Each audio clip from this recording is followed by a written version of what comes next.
Ciao till then.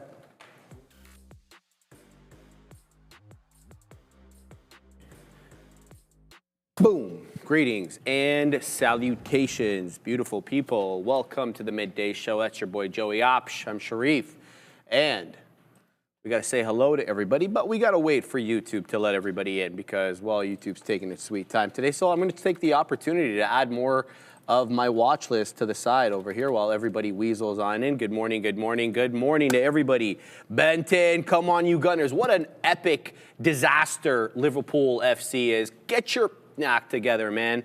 Come on now. More on that later. Let's shout out to Pete Zapai. Shout out to Trading Nurse, Mr. Ian, Easy Street. We got Rainmaker. We got Sana Tov, whatever, bro. Andrea 5071. We got Nihuya, A Proper Dang Paradox, Ozza, Miami Dragon. We got the OG Gorov. We got Loft Jr.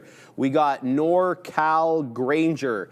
I don't text. I like that one. I like that. We got Daniel Coma something or another. Zippers Binder. Belly Hardy. Sure. Hardy boys. Medical Marinara always makes me chuckle. Pyro Fireworks. Anil buys low and then he sells freaking high. So make sure to look out for his levels. OG Wisdom. We got Andreas Ramirez and Dean Allen. Mr. Puka. Craig.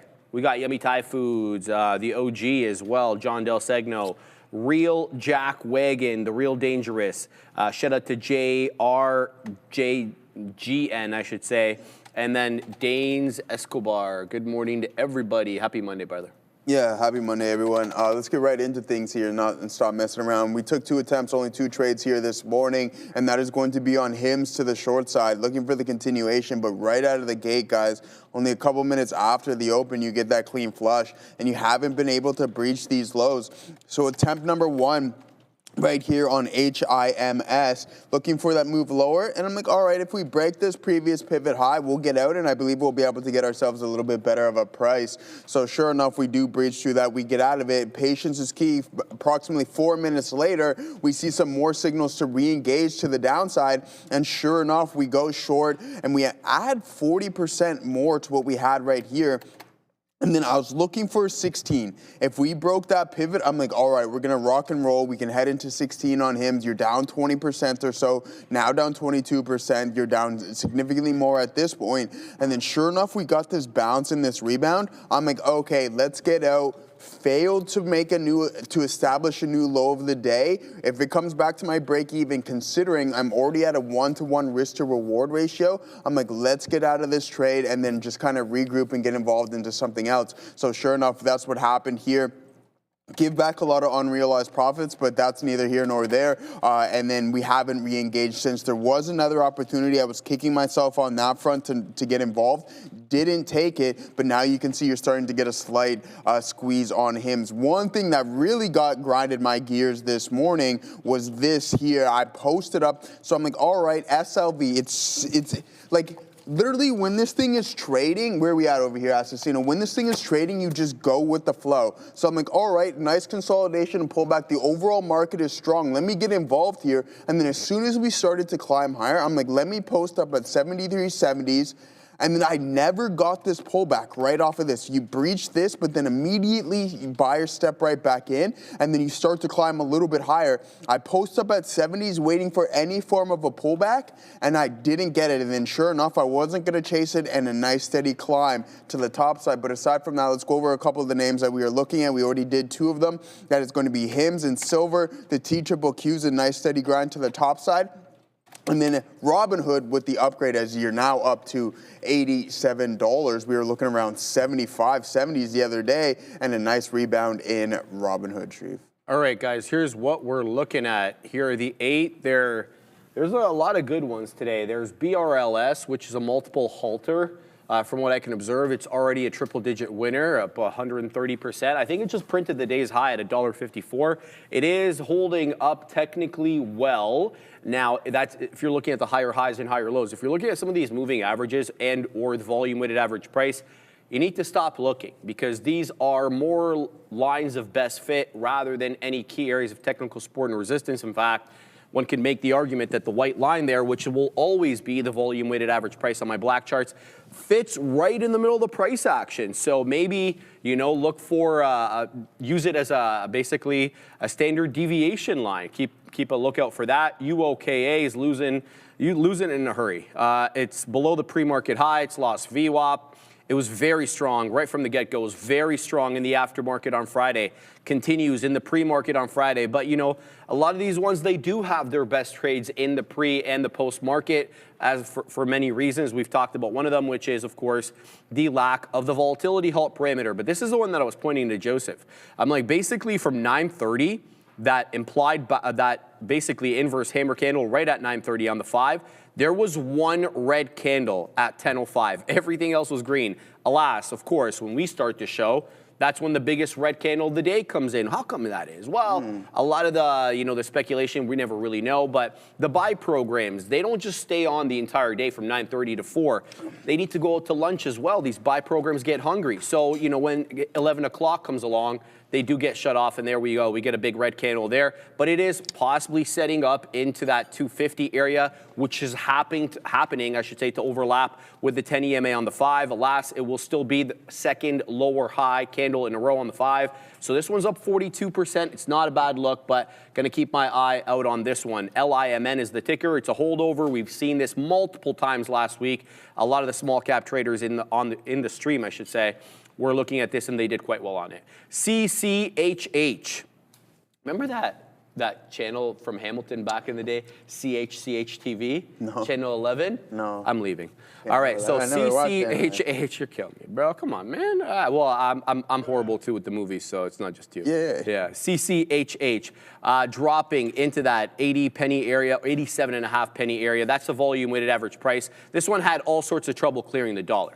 So just because it's at $1.05 as the high, that means very little to me. All the closing prints and the majority of the wicks are actually all south of that dollar. So this has had a whole turbulent time trying to clear that dollar level. Let's see if we can pick it up here off the volume weighted average price, maybe a little bit lower for the money fills, and then hold this bad boy to see if we can clear that dollar and then make some decent trades here. PLBY as well in focus, PLBY. Neil pointed this one out bright and early when it started making the move. It is up about 10% higher than when Neil pointed it out. It's about 25% and change. I think he pulled this one up at 12 or 13%. It has got a great looking pattern over here. It's got that ascending wedge flat top break candidate. And I would submit to you it's a 210 flat top break. Nary a candle. That wall, zero. In fact, zero candles on the 5-minute chart close above that 210. It has had trouble with 2. It's at it right now. So I'm going to pick this up for a possible accumulation through that 210, 215 if we get really lucky. So that's in focus as well, PLBY. And then VAL, not the biggest mover on the day, a lot more expensive, trading at around $79 and a third. But a great looking pattern as well. Looks like it had resistance at 78. That seller has since been decimated and is up to $80.90 on the day. It's up 27%. Doing decent volume. However, take a look at that volume price action comparator, right? Declining volume profile down and to the right. All the while, the price action is making higher highs and higher lows. So we have volume price action divergence. That is something to always keep an eye out for. And then CRWG, obviously this is not a small cap gapper, but we had success trading some of these leveraged ETFs on Friday, and we're going to do it again today if it's warranted. It's holding Friday's area high, holding the closing print at around 380, making new highs intraday, $4.43. It's about 20 pennies lower than that right now. Let's see if this one sets up well at 4, or is it going to hold up at the 20 EMA on the 5, right around that 420, 423. And then last but not least, ORCX. This is an Oracle inverse ETF as well, leveraged, I'm assuming. Let me just double check that so I don't misspeak. I think it is, yes, it's 200%, 2 times the daily price action of ORCL. Holding up nicely. It looks like it might be double topping though at around 10 3/4. Can't really shake that level. Right at 10.5 it goes. If this loses 10.30 to 10.25, I'm out. I'm not going to look at this south of that until and if it hits that 10.10 to 10 area. That's a buy zone for me. I would actually say, sadly, the buy zone's a little bit wider. It's going to have to be 990 for that buy zone all the way up to 1010. The reason it's a 20 penny buy zone is because you get the price action resistance in the pre-market at around 990, where we couldn't clear that. We clear it easily in the opening print. But look where the volume weighted average price is. It's 1010. So that kind of makes me caught between two minds. Am I looking at 10, that volume weighted average price? Am I looking at 10, the whole dollar level? Or am I looking at 990, where the breakout actually happened? The resistance in the pre-market. So a bit of a buy zone there. It's a 20 penny buy zone that probably could create some trouble in terms of sizing and stop placement and whatnot, but that is my look on it. LIMN just breached prior bar high. So this one did breach that kind of lower high trend we've been putting in a clean hold off the 10 EMA on the 5, and then here it is, I think about 5 or 6 pennies below the day's high. LIMN looking real good here. It might have given us opportunity to get in. So we're going to be looking at that, CCHH, and BRLS, Joey. All right, good stuff. Clutch one, you think I would ever lie to you, my friend? There's zero chance. Yeah, Commodity Kings, it's looking pretty good today, but Clutch one, I'm being 100% honest. I'm legit. I'm not even trying to find where the potential bottom is on Bitcoin. I told you what my game plan is downtrend break, right? Like once that downtrend breaks, I'm not going to try to catch the falling knife. And then once we start to open up and trade above that on the backside of that downtrend, that's when it's time for me to engage. Trying to find a bottom on this thing, you'll end up like this relatively quick. So you don't want to do that now, do you? So, yeah, guys, that's what we got going on. I'm thinking about attempting another short here on HIMS. It's okay. Yeah, I think this is our time to engage. Like we have this consolidative zone right now, and we can't really breach it. So we're involved. I'm out at 18s. Okay, so we'll give this one a little bit of room, maybe even a little bit less, because if we break through this and the momentum really starts to pick up, then I'll just get out of the trade, and then that'll be it for our attempts. I mean, 1 break even, 1 loss, and 3 attempts on a specific name, then we may not just be in sync. The reason why I do like it right now currently is you can see that we have this inverted hammer candle right above the volume weighted average price, and I do believe that sellers are in control of today's session, even though we do have a lot of chop. You break this downtrend, you eventually come back through it, but then you see selling pressure step right back in. So let's see if we can get this to move back towards the downside. $16 was my target. We weren't fortunate enough to get it, so I added 33% more than what I've had on this position right here. So we want to stick to the same stop. We will take a rough hit considering we're in at 65. We'll have to take about approximately 35 cents there, but it is what it is, man. Plenty of risk left, and this was a small, this is coffee money essentially on this loss, and then the break even right there, guys. Pardon me? Speaking of coffee, you got yours going on right there. Quantity Kings, word on the street is U.S. government put in 60K floor on BTC just from a bird. Okay, hear that fly on the wall. Have you ever traded micro BTC contracts? I haven't one. I think I heard someone mentioning this.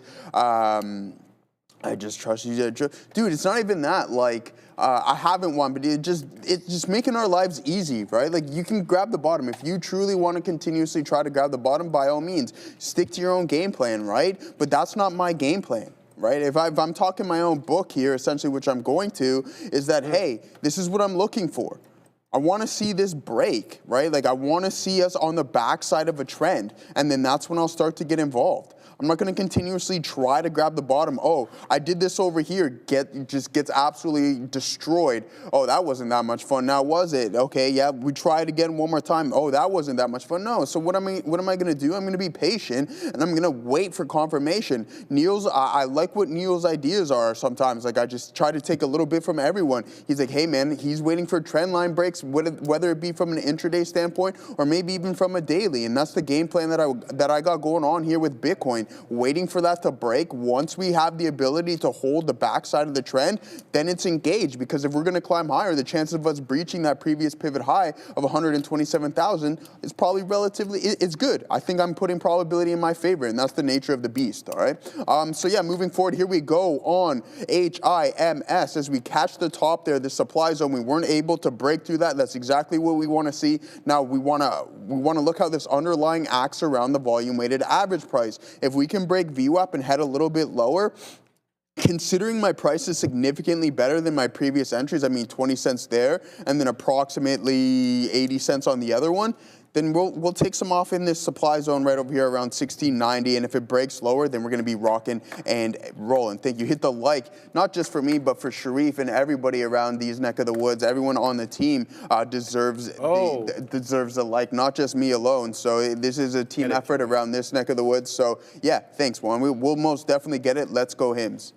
Appreciate you, Joey. Appreciate you, Juan, as well, and everybody with the positive vibes in the chat. How's everybody doing today? Everybody, y'all hungover from yesterday? A lot of drinking, crazy. a lot of fun yesterday. What was going on? I had the sickest nap around Super Bowl, around halftime, bro. It was one of the better naps I've had in a while. So I'm not gonna lie. I had 2 naps on Saturday. You had 2 naps? Yeah, bro. So did I. I'm not even lying to you. I'm not even making that up. Me neither, man. I had the sickest nap midday. And then again in the evening. Bro, I felt refreshed as hell this morning. I didn't have a sip of alcohol yesterday. That's good, man. Yeah. So we're good. I didn't even turn the game on. All right. We're having a good time here, guys. We're long here on BRLS. We got a bit of a dip trade off that 10 EMA on the 5. We've got a couple of beak wetters. We've got 41s on. It's showing me 50. There's 51, 52, 53. Here we go. Let's set up at 55. 58 is the high of the day, so we'll take one at 58 if it's possible. And then we're going to set up a little bit higher, man. Let's put in about 64, looking for continuation. And there it is into 55. Can we get a 56? BRLS is waking up. 57s just showed up momentarily. 8s showed up momentarily, but no continuation there. So I saw a test of the high day. It's not, yes, it is. It did actually go up to 8. 6 is showing up again. 7s looking for the move past 8. That's the my next print, but the high of the day probably will be that focal point for the profit takers as well as the short sellers. So let's see if we can shake them. We can't, so I'll take it here and I'll cancel 58, and then I'll move it up a little bit more. There's 58 again. Let's set up a little bit higher now. We've got a couple of positions built up into this one, looking for that move into the 1 2/3. We'll see if we get it or not. So I did have one order, sadly, that one unfilled, and that was south of the volume weighted average price. I had to account for that because it had shown its propensity to breach VWAP, at least on a wick basis, and then trend right back up. So I said to myself, Sharif, these are where the money fills are at, the ones that break some of these key trend lines over here. But alas, it was not to be this time around. Now we've got 39s on, and we still have shares on this one. Probably let's take out a little bit more because I didn't realize I had that many shares. So let's look for another move here. 58, still the high of the day. Nothing else for me to do other than set up some profit takers north of that. Shout out to Commodity King, OBE and REI. Okay, brother, but I'm just kind of in a trade at the moment. So OBE, 267,000 shares, not going to cut it for me. It's up 4%, which is not bad. $500 million market cap, so it fits the narrative of small cap gapper, but the volume scares me off. REI. Let me have a look at this one. Again, very, very light volume, $1.27 trading at only about 1.64 million shares, which isn't exactly a lot for that price, but it does look decent in terms of chart action. A new high of day on BRLS into 160, but now it's bleeding its own blood, coming right back down into the 50s here as people do take profits. So watch out for a reversion trade on this. I got caught a bunch of times last week on those. What was that one that I was taking a trade on that spiked up on me like 60 pennies and then immediately turned back around on Friday? On Friday. Yeah. I got right back in too. I don't know which one it was, but yeah, I know which one you're talking about. So yeah, I still got some, stress from that one, but that is part and parcel of trading these small cap gappers. Leandra, hey Leandra, good to see you again. BNZI, do you think it will move? When Leandra asks, I take note. Get it, Leandra. I'm not supposed to call her a Leanne anymore, Joey. She got mad. She said she want to fight me too. She want to fight? Yeah, well, she has mixed feelings about you, but it's okay. I don't think so. I think she liked me. Yeah. She always asks me questions. Fair. Let's look at this one. BNZI, what do we got? We got 6 3/4%, $12.2 million market cap, about 901,000 shares traded on the day. I like the look on Friday for that flat top break around 120. Today, it's really not for me, at least intraday. Let's take a look at the daily. Yeah, the daily is not looking much better, Leandra. I mean, this isn't it here. This is a bit of a tough look. I have no idea what this company does. What do they do? Let me have a quick look here. Marketing technology company that provides AI-enabled marketing and sales solutions for businesses of all sizes. Company enables companies of all sizes to target, engage, and measure both the new and existing customers more effectively. Okay, not bad. A lot of reverse splits too. Keep that in mind. Back October, late September 2024, and then again, I believe in July of this year. So I'm gonna have to say no to that, Leander. Not for me anyway, but at least from an intraday perspective. Keeping an eye here on BRLS, right back into that high of the day, but no prints above 60, Joey. We're gonna have to pack the patience. All right, man, good stuff, good stuff. HIMS down 24% here, but we have some buyers continuously stepping in at the volume-weighted average price. I told you this was gonna be a key inflection point on this name, as it is also a NYSE. These are what the NYSE boys are up to here, down 23% on the session, but then a lot of sideways. I mean, I do like that we're in at the lower end of the range.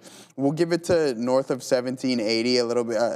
I think that's all I'm going to give it to at this point, considering you get this move down and you just continuously bounce. So if buyers want to step back in, by all means, they can do so. And then that'll be it for us on HIMS. 3 attempts on it, 1 break even. We'll see how this one goes, 1 loss, and that's it. So silver is him today, right? So never mind HIMS. HIMS is not him today. Silver is him today, as it's continuously climbing. Up 7% is SLV on the Amex, guys. And then now you're up to 75. We would have liked it at 73.64, an all-day trend there. I love it when this thing just continuously moves. You just want to try to catch somewhat of a pullback and get involved, and that's what we did. But unfortunately, we didn't catch any form of a fill on SLV. Come on, you can break down. If we break 1730, if we can break and hold VWAP on this, then we're going to get to cooking. But if it doesn't, then we might be in a little bit of trouble. Once again, I'm short off of this specific signal right here. I haven't seen my boy Gorev in the chat here today, but I'm short off of this here, Gorev and Los Pollos. Hope you guys had a fantastic weekend, and so same with everyone else. And then boom, we can maybe come back and test this supply zone around 17 smackers, and that'll be a pretty good win there. So moving forward, guys, if there's anything that you specifically want to look at, I know Neil was talking about, hey, like we can't just, we for some reason we can't break this level on NVDA, this 93 mark. And what do I do is just immediately pull up the chain to see if we have somewhat of a supply zone in that neck of the woods. And you can see within these 3 strike prices, we have a fairly large concentration. So it doesn't seem like there's that much demand there right now. 35,900 contracts still currently open at 195, and then 24,500 at that 192 mark, right? And then we have approximately another 50, 60,000 in open and closed contracts. So keep an eye out on there. If we do have the ability to breach, we're up 6 smackers here today, 3.44% so far. So not too bad of a look on NVDA. And if I look at this from a daily, it's changed the narrative large for me. I was thinking for quite some time, like, hey, we've been consolidating. We're going to breach this 170 mark, and then we wait for some liquidity, a liquidity grab and some indecision prints, and then we really, really engage on it. But that hasn't been the case. We bounced right off of some levels, and now we put in some strong sessions, back-to-back strong sessions, but we're knocking on the door of that 195 mark, in which we were just going through on the options chain as well, too, guys, is that it could be a supply zone leading into this earnings report. We're not too far away from it now, so if we break higher, then watch out. NVDA, considering we've been consolidating since the middle of summer, I think can go on a little bit of a run here, and that's what I want. I'm holding on to a small amount of shares in the swing, nothing substantial, but who knows, after that report, we might add a little bit here, Shreve, to see if we can get this stock really, really moving here. My man. All right. Well, what we're doing it live right now, man.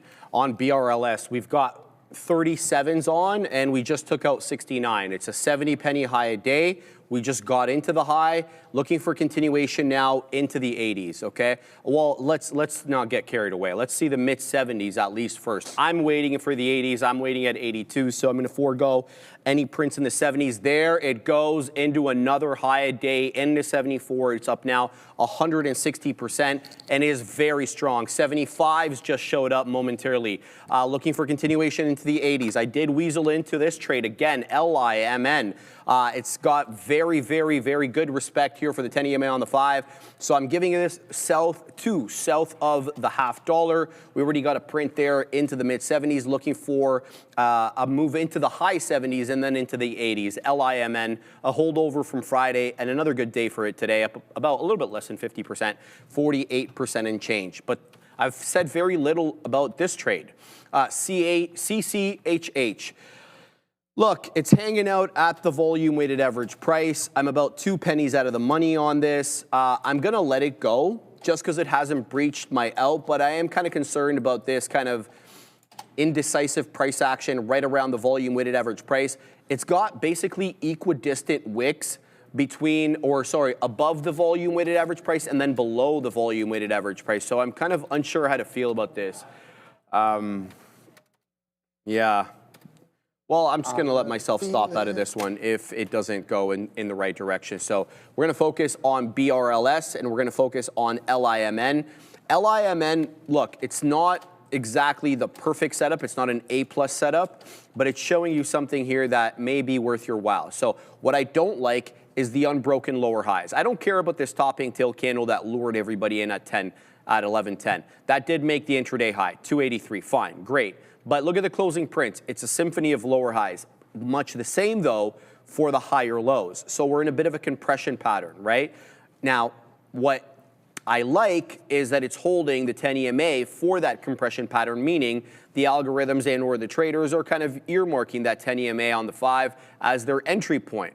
What I didn't want to do was give it too tight of a stop below the 10 EMA, lest I get stopped out Visa stop line. So what I've done is I've given it to the $0.50. The reason I did is because that 11.10 candle, the one that was the most right on the day, right at 11, has a low of 53. So I said, you know, give it to 50, see what you can get on that. So that's what I'm looking at in terms of LIMN. I've got 67s on, a couple of profit takers, showing me 69 now, but not exactly an A-plus setup of any sort. Now, what's my move? If it comes back into the 10 EMA, right? Because it's been holding the 10 EMA. I'm going to add. But I'm going to add half the position that I got into. So we're going to do it like that, and I'm going to put it into the low 60. So I'm going to wait 64, even though the 10 EMA on the 5 is a little bit higher than 64. Sometimes it just gets to be a crowded trade, and I don't get in. Amir saying ONDS. Let me have a quick look at ONDS, brother. ONDS, what do we got on that? All right, not too bad. 7%, a little bit less. Very consolidative lately, though, under that 1040. Let's bring in the side charts and have a quick look at ONDS. Okay, let's go 5. Man. Yeah, it's not bad. It's actually holding trend in the sense that it's holding that pre-market high at around 850, that 10.25. What I don't like about it, though, is at the unbroken lower high. So I would kind of insist that the trend line have to break before I get in. But quite frankly, it's going to replace who? VAL. I'm unlikely to trade it because it's $80. So we'll put in ONDS on the side. If it breaks above that trend line and breaks above it, you know, decisively, I'm game, man. We'll get into this one. But it's going to have to do that first before I get in, Joe. All right, good stuff there, guys. So yeah, we had the breach of the volume-weighted average price here momentarily as we're breaking through some key support levels as well, too, guys. So we're going to hold on to this. I told you, maybe we'll take a little bit off at 17, but I'm going to try to aim for the low of the day, and we want to be able to hold on to at least 30 to 40% of our position before we start piecing it out. I love that inverted hammer candle right above the volume-weighted average price. It's definitely a grinder.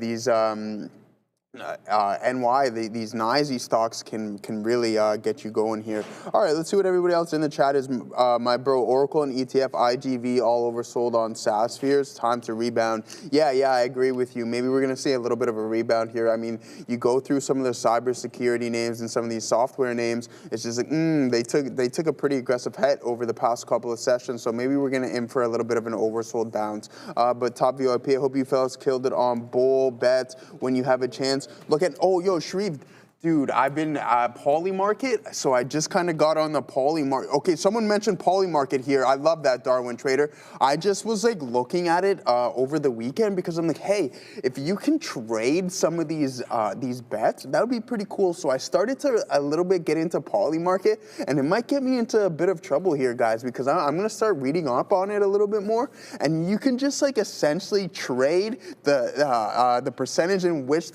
maybe an opponent, like for me, would be like UFC is going to win. So if you get in at a good point where you think he's going to win and it just continues to climb higher, I really like this poly market stuff. I have to read a little bit more up on it, but this is going to be dangerous because if I can trade UFC fights, then it's going to be like, man, this is wicked, right? So some good stuff there, guys. Leanne says, I popped my ACL when I was 19 after shooting 6 3-pointers in a row. The 7th shot hit the rim. I went for the rebound with all the adrenaline. I was eye level with the. What kind of hops you got over there, Leanne? Yeah, big time hops. That's how I did it the first time, and same knee was basketball, and then unfortunately the second time was in hockey.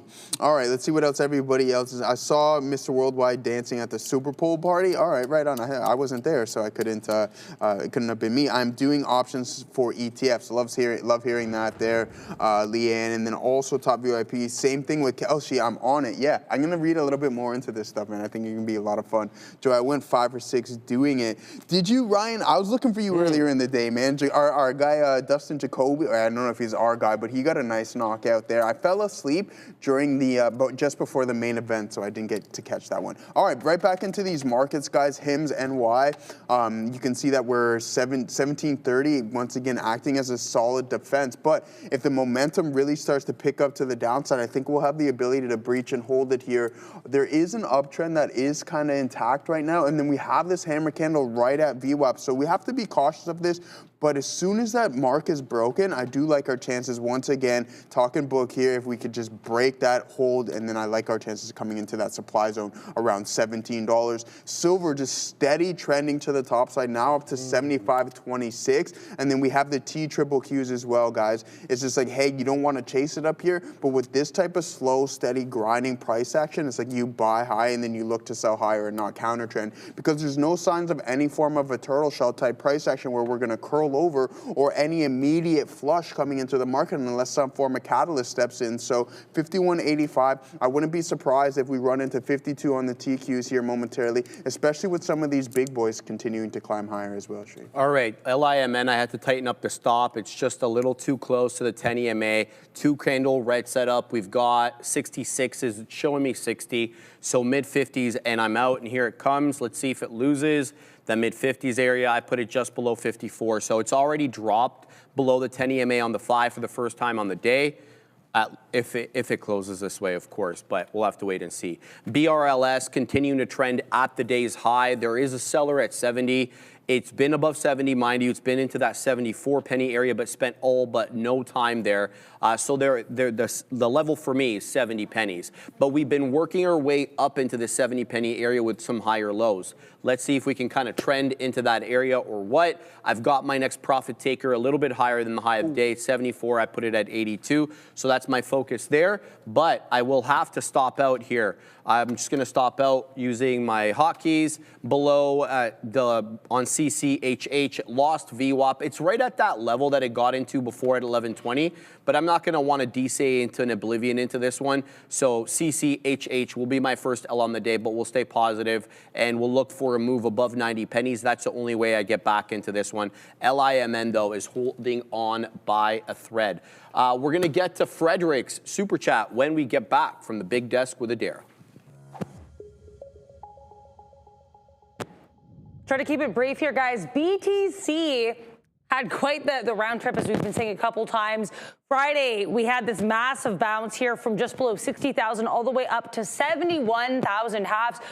And then we kind of traded in a range for pretty much the whole weekend. Sunday, we did actually briefly break out of that range high, getting us to around that 72,000 level, but then we came right back. Again, today, trading very much within that range base of around 68,400. Top here on 71,000. Let's take a look at Ethereum to see how Ethereum compares. ETH looking relatively similar again. Sunday breaking out of a relatively range-bound trading period, but then coming right back into it today. And I would even argue the ETH range on the daily is a little bit cleaner than the Bitcoin range. Both today and Saturday, you've got these lows of just at $2,000. So for Ethereum, that 2,000 level seems to be a lot cleaner support resistance than what we're seeing with Bitcoin. And the comparable area here of 70,000. Back to you. Yeah, I think there was issues with Adira's mic, if you guys want to check that out. Yeah, continuing to watch here, LIMN, but let's say hello and say thank you to Frederick, man, for the $20 super chat. Appreciate that, brother. Just between us girls, I would have canceled the whole dispenser capper if I knew how bad the Pats were gonna lose. Now I'm kind of feeling like the Grinch after he stole Christmas from all them creepy looking Whoville kids. Oh boy, that is funny though.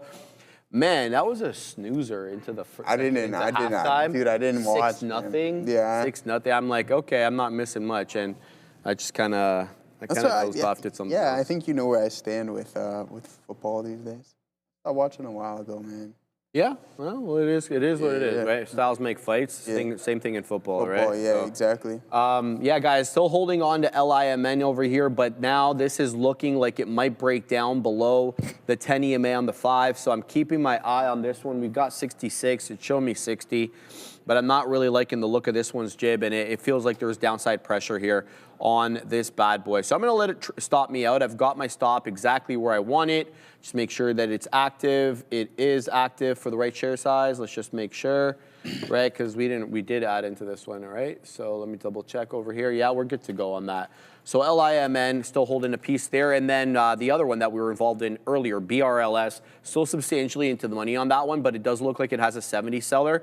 So look, if this one drops down to 50 and or mid 40s, I think I'm going to be a buyer again. Reason being, that's where the 10 EMA on the 5 is and VWAP. Now, I kind of said that the volume weighted average price was more of a line of best fit rather than any technical support or resistance, but the 10 EMA on the 5 looks a little bit cleaner. That's showing me 151, 150-ish at the moment, 152 actually, now that this candle opened up. So if we get a decided move above 174, that also is a game changer for me here. That causes me to add into this position for a squeeze into 2. But we're gonna have to clear that 70 penny selling and clear it quite decisively for me to do that. So BRLS still in focus and best looking one on the day so far, Joey. All right, good stuff. All right, I want to touch on a couple of things, guys. So we're thinking about the market just steady grinding higher, right? So let's go through some of these big names. And these are some of the sessions that you need to keep an eye out on. So what we have here, we'll go through these first. Like you have Microsoft continuing its rally here today. Amazon, same thing, starting to form a bull flag. Sorry, NVDA starting to form a bull flag. Amazon continuing its descent after selling aggressively out of the open. Tesla relatively strong here today. Google rebounding strong here today as well. Meta really strong here today, up to 672. So if these guys start to cool off and move sideways, and then AAPL decides to play catch up, and you think that the market's going to curl over, good luck, man. It's just one of those sessions. Oh, here, Apple. Like, so it broke through this top end. Like the downtrend, it's down right now, but if you continuously bounce off of these 270 levels and then at some point throughout the intraday session you breach the volume weighted average price, it can add kind of that additional little bit of fuel to the fire if the other big names decide to take a little bit of a breath or pull back slightly, and that's what makes it really difficult to trade the TQs in the opposite direction on sessions like these when those Mag 7 are kind of all moving in tandem with the exception of AAPL. All right, so that's just the game plan there. We got the break. We were fortunate enough to get that break at 1730 here on HIMS. This is starting to work out really nice for us. So 50 cents ITM on this one, on 33% more size than this original position, and about 50% more, 60% more size on this position. All right, so we told you that our primary target's going to be 17. Let's see if we're fortunate enough to catch 10 more cents on this. We'll piece off approximately 20 to 30% on it, and then leave the rest for a runner for the breach of the low of the day. So sellers, let's engage. Let's get this party started and start hitting some targets. As soon as I take that first partial, I wouldn't be surprised if we go green on the day. I'm not looking at my P&L, and I haven't been for quite some time. I like how Adair doesn't even pay attention to it until the end of the day. And when you start documenting is when you really want to see what you got going on. Just focus on the trade. But a pretty good one so far, guys. We've been sitting in this one from 11:11, so hopefully that's good luck. We're now 11:38, so 20 minutes, pretty close to target. An additional leg lower. We're going to start to rock and roll. We got a super chat here from Nick W. Sharif, KRE seems like a multi-week breakout. Yeah, I told him absolutely agree with that. That's beautiful. You're still below the all-time highs that we put back in at towards the, I want to say, at the tail end of COVID, January 2022. Looks like we were a little bit higher. Other than that, though, it's a fantastic look. In any event, KRE, give me a sec, which is the small regional bank ETF.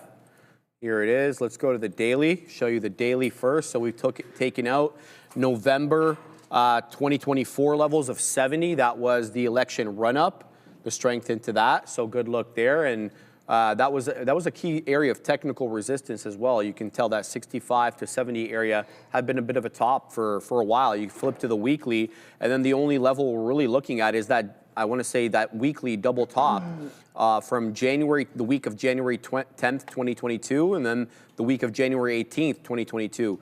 The high of which on the 22nd was 79.73, and the previous week was 79.10. So sorry, 79.13, 79.10. So those are essentially the same level from that time. So let's get through 75 first. 75 can be a bit of a resistance level locally, but you gotta love this higher low situation. This is the weekly chart on KRE, which is the regional banking ETF. Talking about, your smaller banks, the ones that really kind of report right at the beginning of that earnings season. Great area low here at around 40, except, maybe for the, what's it called? The COVID sell-off in March of 2020. That kind of broke that level and found support at 30, but great call there. Shout out to Hyatt. I remember his name was a little bit different. That's Eddie, right? Yeah, Eddie, you changed your name, brother. I like it. Hyatt High Trader. $5 soup chat. Hi, boys. Can you look into APLD? I see it's up substantially on the day. 8.25%. You're not the first person to actually point that out. But let's go ahead and look at APLD. There's your weekly. So we're kind of accumulating for that $40 break. We've been kind of topping out at $40 for the past little while. I think we breached it on the week of the 26th of January. But ever since then, it's been kind of, it's been hard to reach above 40. Let's go to the daily. Kind of the same look there on the daily. I like this, Eddie, especially if you're picking it up around the mid to low 20s. APLD, definitely a good look. I don't see a headline for it today, but it's been quite strong lately, Joe. All right, good stuff. Here goes HIMS, right? Like, I mean, if it comes back now, considering we were down, we were 10 cents away from hitting our target, we're just gonna have to get out break even and just can't get this thing rocking and rolling. So, yeah. I mean, it's completely annoying. You just sit through about 20 minutes of grinding and it just engulfs within 2 minutes. So we'll hold on to this here, guys. Could trail the stop or something along those lines. But if it comes back to the break even, we'll get out and then we'll take it off our side chart here, and then we'll just find something else to trade, and hopefully we can catch a little bit of a trender or something that's going to be a little bit more cooperative. That was a nice move from 67 all the way down to 10s.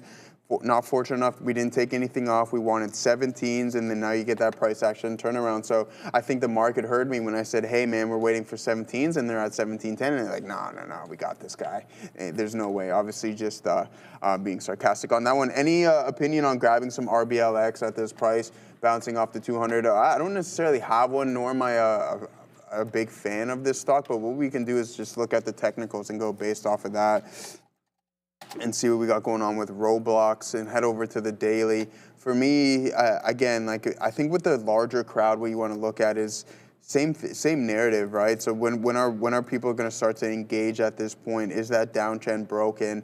Do you want to wait for it? Is the street going to wait for it? And is the broader amount of traders going to be looking for that? And I think that's something along the lines in which I would be looking for there, is just waiting for the downtrend instead of trying to catch a falling knife. Same narrative in which I said about Bitcoin, right? I'm not going to try to catch the falling knife. I'm just going to wait for trends to be broken, and then you can engage based off of that. So heading back, guys, now silver all the way up to 75.57, continuing its grind, a nice steady channel to the top side. You can see that HIMS not really doing too much. We have this range here, about $1.50 range on HIMS, from a high of 18 to a low of around 16.50. So, I mean, that's just the narrative. We were in at the top end. We didn't get the breakdown that we were looking for, and so be it. Now, as for Robinhood, guys, running into some key support levels as well, 87.25. Is this going to breach and head a little bit lower? Maybe. It did receive an upgrade today, so not too bad whatsoever. I got to keep my eye on HIMS right now, just in case it does come back to our break even. It's unfortunate we didn't piece any out. A nice move to the downside. You sit in this for a half an hour, and then it just engulfs in the span of a couple of minutes. Nature of the beast. We get out. We're at the exact same position in which we left off half an hour ago. So we're not going to cry or complain about it. We're just identifying what's going on, and then we find another opportunity. It's so unfortunate you can't trade silver, can't chase silver up here. If it is an all-day grinder, you want to wait for some form of a pullback, but at this point, it's just all been micro and then just additional leg higher, additional leg higher, additional leg higher. So not too bad of a look there on silver there, Sri. All right, guys. I added it to BRLS because it pulled back in to some key areas. 174 high. I just added here at 144. It's going to be a super tight stop below my level, just based upon where I got in. So let's see if it holds up at VWAP. As I mentioned, VWAP has been an interesting level on BRLS. At times, it's shown itself to be support. At other times, it hasn't. So here it is, right back at 50 after that add. Good look here, looking for continuation. North seller at 51. We just added at 42s. Looking for that move now. It's 52s. Sorry, we added at 42s, not 52s. There's the continuation into 53. There's the first print. I've got my next profit taker at 62s, but you know, this one is going to have to show us. It's going to get back up there, right? Because just it held off the volume weighted average price, but this current candle that just opened up, the 1145 candle, has certainly a lower high. So we're still in a downtrend here, albeit finding support at key levels. So let's go ahead and put another profit taker in the mid to high 150s. And then what I'm going to do is I'm going to cancel the next profit taker in the low 60s and then kind of move it up into the mid 60s there for a move up. But anything below my entry, now that I've got that bottom wick, I'm out. Okay, so let's go ahead and just set that up super quick. And there we go. We're doing it live there. Now, guys, that was a good trade, but this one wasn't. LIMN lured me in. This was a mistake on my part. Not that I wasn't alive to it, but I took a shot anyway. The lower highs. It's already shown us that it's a bamboozler in chief. Look at that 1110 candle, breaches and makes the breaches the upper trend line and makes the intraday high. All right back down after that. And then again, the 1140 candle breaches that area, breaches the lower high, lower high, lower high trend, and then lures us right back in only to lose the 10. And now it is on the verge of losing the $0.50. So I'm 0 for 2 on LIMN. So this one, if I strike out on it again, we're done on this one, or it'll be removed off the side chart. So now what we're going to do on LIMN, we're going to be super picky about the levels that we get in. And I'm not going to wait for just a quick wick above the upper trend line. I'm going to kind of insist on a closing print, maybe even 2. That is if it makes its way back up there, because it's losing the $0.50 and losing it in a hurry. The question is, do I add here possibly on a dip trade at 2 1/3? Because that's where the volume weighted average price is, right? That 235 area. It's losing the $0.50, zigging and zagging with it right now. But what if it makes its way down into 235? Is that a buy zone? I don't have the answer to that quite yet. I'm going to have to watch to see what the buyers and sellers are doing at that level, and then we'll make a decision. Separately, ONDS, I've been kind of patiently waiting for this one to break trend. It's still, you know, putting in that lower high, lower high, lower high trend. But when it does this, it gives you a very, very clear area of where you need to see it breach for you to get in, especially when it's been this respectful of trend. So I'm packing the patience on ONDS, but I am kind of held back a little bit just based upon the percentage up on the day. It's only up 6.4%. So if you're looking for mass participation by small cap gappers into this, you might not get it because it's not going to be on everybody's radars. And if it is, you know, maybe it's less in priority. And there goes PLBY right into another high a day. So look, it hasn't done a lot of volume on the day, and it was kind of, remember we talked about this, it had volume price action divergence, but here it comes again. This current candle has 150,000 shares and it's still got a couple of minutes left to go. There's the high of the day into 222. PLBY looking very strong here. Flat top break, and it is now just up a little shy of 40% on the day. So this one could be a 2.5 squeezer. Who knows what PLBY is going to do, but there is the flat top break through 215. Not a level that I would have typically earmarked for flat top break, and I kind of looked at it as a zone, right? Because no closing prints above 210. Now you've got one. But you had a lot of wicks into 215, so to me it was a zone 210, 215. I didn't believe in it. Conviction was low on this one, and as a result, we didn't get in. We didn't do anything on that. All right, let's take a quick look now at BRLS because it's coming right back into my entry. I've got 44s on. It's showing me 44s right now. It loses prior bar low. I'm out. It's that simple. There we go. We're out. Break even on the remaining amount. So BRLS on the way down now. Watch to see, can it break trend? Can it make a new candle to breach this current candle high, which is $1.53. So once this new candle opens up in about a minute, look for the taking of that 153 as a bullish signal. Otherwise, I'm going to focus now on PLBY for a possible long. All right. There goes Bitcoin on the breakout, guys. Good call out. That's what I was thinking earlier today as well, right? So not too bad of an opening drive right here. And then you just really have this consolidative zone where you're trading in a 30-cent range. And then sure enough, if you're fortunate enough to get the lower end of it, then boom, off to the races you go, right? And then now you get that breakout. And this is what you really want to keep an eye out on. Look at the 5-minute interval volume. Our volume by time profile really starting to pick up. And that's what you want to see to confirm your breakout. Now, if you get the retest of this 39.55 mark and it doesn't hold and it comes back into the middle of the range, no problem. You get out. But if you see it really start to step back in or the sell pressure volume isn't there whatsoever, I think that can give you another opportunity to engage. So for whoever had the ability to get involved at the right place here on IBIT and sit through that breakout, congratulations. We'll hit this one for you there because that was a nice little move. As the market I mentioned on the TQQs, hey, watch out for that 52 mark. We're running into that right now. Robinhood, it's very, very tough to short this thing, Gorb. I know you're still sitting in your Tesla trade. How has Tesla been performing today? But I was thinking about a breach of that 87 mark because sellers may still be fully engaged. 10 cents away from getting stopped out break even on this HIMS, and then we'll be flat on the day. It might just be one of those sessions where it's, hey, we didn't get anything going. We took a couple opportunities, never caught that fill.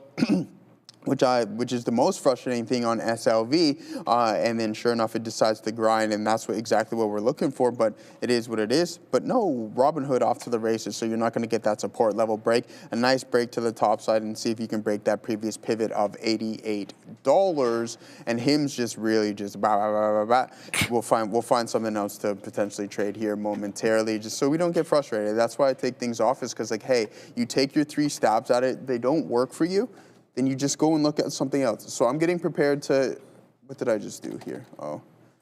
I'm getting prepared to just get out of this trade. There it is. I'll get out a couple cents early just because at this point, I do believe that it's going to climb a little bit higher. And if it runs into 65, then we don't want any part of that. So a nice little move to the downside. We didn't get it 10 cents away from hitting target, but then it rebounds aggressively and never got that curl over in HIMS on the New York Stock Exchange. That is, guys. So let's pull over to something else. Robinhood, let's go with the flow. I don't have anything on my radar at this given moment, and that's totally fine. But what we are going to do is eliminate HIMS so we can just keep the temperament at a cool level, so we can still think straight and then not get too aggravated at what we got going on, because that's exactly what it is. It's annoying, and I don't want to get annoyed at this point. So there it is. TQs now at 52.06, SPY now at 65.30. And silver continuing to grind a little bit higher. Silver, where's it at, man? Silver is up 7 3/4. Not a bad look at all. Gold up 2.5. But the coin, did you see Bitcoin? It's making a move, man. Yeah. It's below 70 again. Okay, it was just above 70. All right, well, there you go. Bitcoin's trying to do its thing. We'll keep an eye out on that. Now, I got back into LIMN, VWAP retracement in at 39, showing me 41s. Looking for a move here off VWAP, but it's going to be a tight stop again on LIMN. It broke trend. I'm looking to see if buyers are going to earmark this volume weighted average price area as a good buy zone, at least the intraday traders, that is. It's still up 30%, so should be on some people's radars. Keep that in focus. Possible hold here at VWAP. Then I'm also looking at PLBY. So PLBY did dip down off that 223 high, dipping down into 215s. I have a bias that this one has a buy zone between 15 and 10. But like the thing is, did we really clear 15 enough to kind of use it as an area of support? So that is my concern a little bit about this one. I'm going to take off CCHH, put PLBY, excuse me, and see if we can kind of find a bit of a dip trade on this one. And I'm going to use that 10 penny area as my stop. Now, if it wants to find support at this level, fantastic. Otherwise, it's going to be a 208 stop out. And we're going to throw that in there. Let's throw in some profit takers. We're in at 18. Let's go 22s, and then we'll put 25s, which will necessitate a high day break. So we'll keep tabs on that. We'll keep tabs on LIMN. And while we're keeping tabs on that, we're going to send you to the big desk with news. Google has a headline. There are some caveats with this headline, so I want to kind of go over everything here. But first, I'll start with the headline. Information reporting that Anthropic's data center ambition and the ex-Google execs who could make it happen. That's the headline. GeoOGL is pushing higher on this, but I do think it's important to note that A, this headline is from the information, which, as we talked about, has not always been the most reliable for intraday breaking news, especially as of late, especially with AI. And then furthermore, this would actually maybe not necessarily automatically be a good headline for Google because it specifically says ex-Google execs working with Anthropic. So just a couple caveats there with this Google headline. Apparently, furthermore, this headline also says that Anthropic is considering securing 10 gigawatts of capacity. So with that in mind, keep an eye on some of these data center plays like Wolf, IREN, CEG, etc. Back to you. Thank you very much. And thank you very much to Aziz, man. Sending 10 free, or they're not free, you got to pay for them, but they're free for you. Trader TV Live gifted memberships. So Kevin Lowe, you got one. Jazzy J, Munia Brown. Who else, man? Future Hope. Lori at 2141. We got Erica Best Purple Lover. Joe Ryan, I should say. Christian Rodriguez. All you guys. Spider 0805. All you guys got one. Thanks to the OG Aziz. And all you guys can now get my morning note. So make sure now that you are premium subs, weasel on over to the Trader TV homepage right there. And then, you know, by default, you'll be at home. Click that posts tab right at the top. And there you go. It says members only. So you won't see this if you're not a paying member. In that green rectangle, members only, hit read more. And there it is right in the Google Drive there every single morning, right around 7:50 or so. It's sent directly into your inbox. So make sure to get that every day. And thank you very much, Aziz, for pointing for the premium membership donations. Thank you, brother. Appreciate that. Yeah, good stuff there. Yeah, thank you very much, Aziz. My man, yeah, I mean, our man here was asking me this morning what was going on. Yeah. This is what we got going on right now. I think we're going to switch over to some of these stronger names here and see if we can go with the flow. Catch the lower end. Bull flag here, Sharif. What does this look like on the 5 minute to you? Look like, Joey? I don't know. I'm asking you, brother. What does this look like? Bull flag, baby. And that's what we want to participate in. So you catch the lower end of the range. Once it breaks through those support levels, then you're going to be able to get in at a better price. And that's the name of the beast, right? We have Robinhood running into that $88 mark once again, but still about 40% off of its previous pivot high, which is never a good time, right? But it caught the upgrade with a price target of around $120, I believe, which isn't bad whatsoever. So yeah, we'll take that one. Let's see if we can get in at a solid price. 191.40s would be ideal for me here on NVDA, right? I don't want to start to piece in or average down or anything along those lines. So patience is going to be the name of this game today, just in case you do get a little bit of a breakdown and a liquidity grab, and then maybe we can get that bull flag breakout and drive the TQQs in SPY to new heights on the session. Danger, man. Mike Peter Ryder back in the chat. Danger. Get on the flow. Get on the flow. Danger. Yeah, I like that. I like that stuff. Except for our stupid Netflix stock. Yeah, Netflix isn't doing too good now, is it, Goreb? I haven't looked at it today, to be honest with you. Long term, I haven't done any management. After I sold a bunch of things and I really reduced my IBIT exposure a while ago, then sure enough, yeah. We're okay. We're sitting in a pretty good spot. Once again, bouncing off of 191.60 here in NVDA, and you're up 3.4%. So keep an eye on this one. If it wants to break out, obviously we would love the lower end of the range. It doesn't look like we're going to be fortunate enough to catch it just yet. But one more test, regardless of what happens, if it decides to break down after, so be it. I'm going to have to try and take a single attempt on it. So that's what we got going on right now, Sharif. 191.60 would be ideal entry for moi on NVDA. Been so long. Remember that? He's been on. No. Oh, yeah. That's dangerous. Ooh. Guys, LIMN lost VWAP in a hurry, so I'm out. This one, we are 0 for 3. So this one, by default, automatically, without any sort of prior consultation, goes on Uncle Sheriff's shit list, and it is now untradeable on the day. So we're going to remove that off. We're going to put anything else other than this one. I'll put Oracle. By the way, see Oracle's up like 10 3/4 on the day. Sir. I was trying to get into this ORCX ETF. Apparently, you know, it doesn't do enough volume. Like a 2X? It is, yeah. But it wasn't doing enough volume on the day for it to be open on our system. But great look there. 1081 high up 20 and 20.3. Yeah, 20 3/4%. 1081 looking for 11. ORCL has been quite strong as well, so keep tabs on that. But we're doing decent on this trade. We got into PLBY, and there is PLBY into the day high, showing 24s. I'm waiting at 25s. There has been a seller at 24s a lot, so we're going to cancel the 25 order, and now we're going to take 24s and then set up a little bit higher in the 28s. Let's see. I don't know, man. I don't know if I could do that, but maybe I will. Shout out to my man, Wendy's Tendies. Yeah, so that's what we're looking at there. PLBY up 41%, give or take. Looking for the next one into the high 20s area. But what's it called? LIMN. That's my worst trade on the day. And that single-handedly has put me red on the day. So we're going to try to work out of this. There's a lot going on. I think I can probably maneuver here into some good trades. I'm really waiting for ONDS to break trend. I've got some plans for that one. Once it does break trend, we'll have a look at that. And then BRLS, yes, I forgot to mention this one.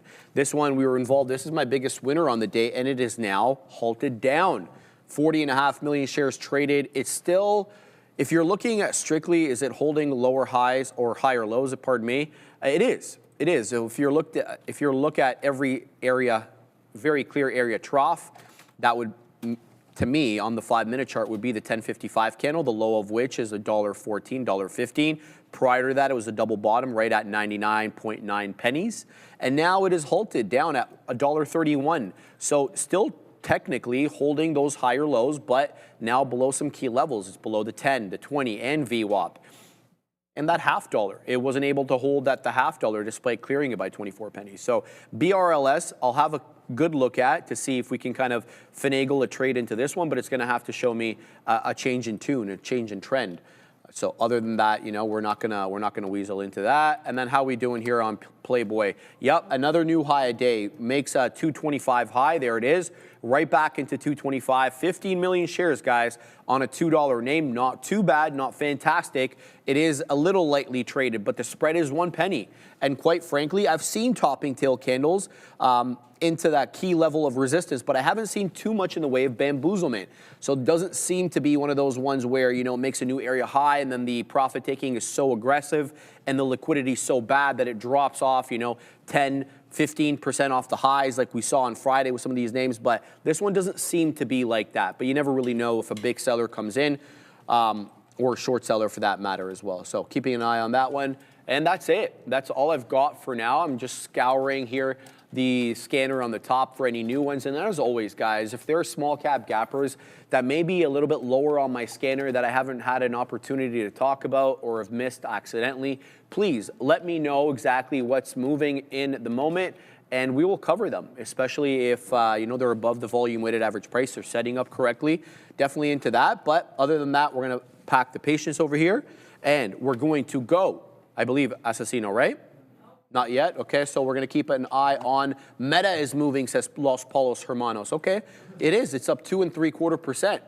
But, you know, Meta is not really my cup of tea in terms of trading, so I'll keep my eye on that. But unless Joseph wants to comment about Meta. Yeah, of course. We can always comment on those things. There's that pop-up right there in NVDA off of those key support levels. So let's see what we can get going on, man. I haven't traded some of these chip names in quite some time.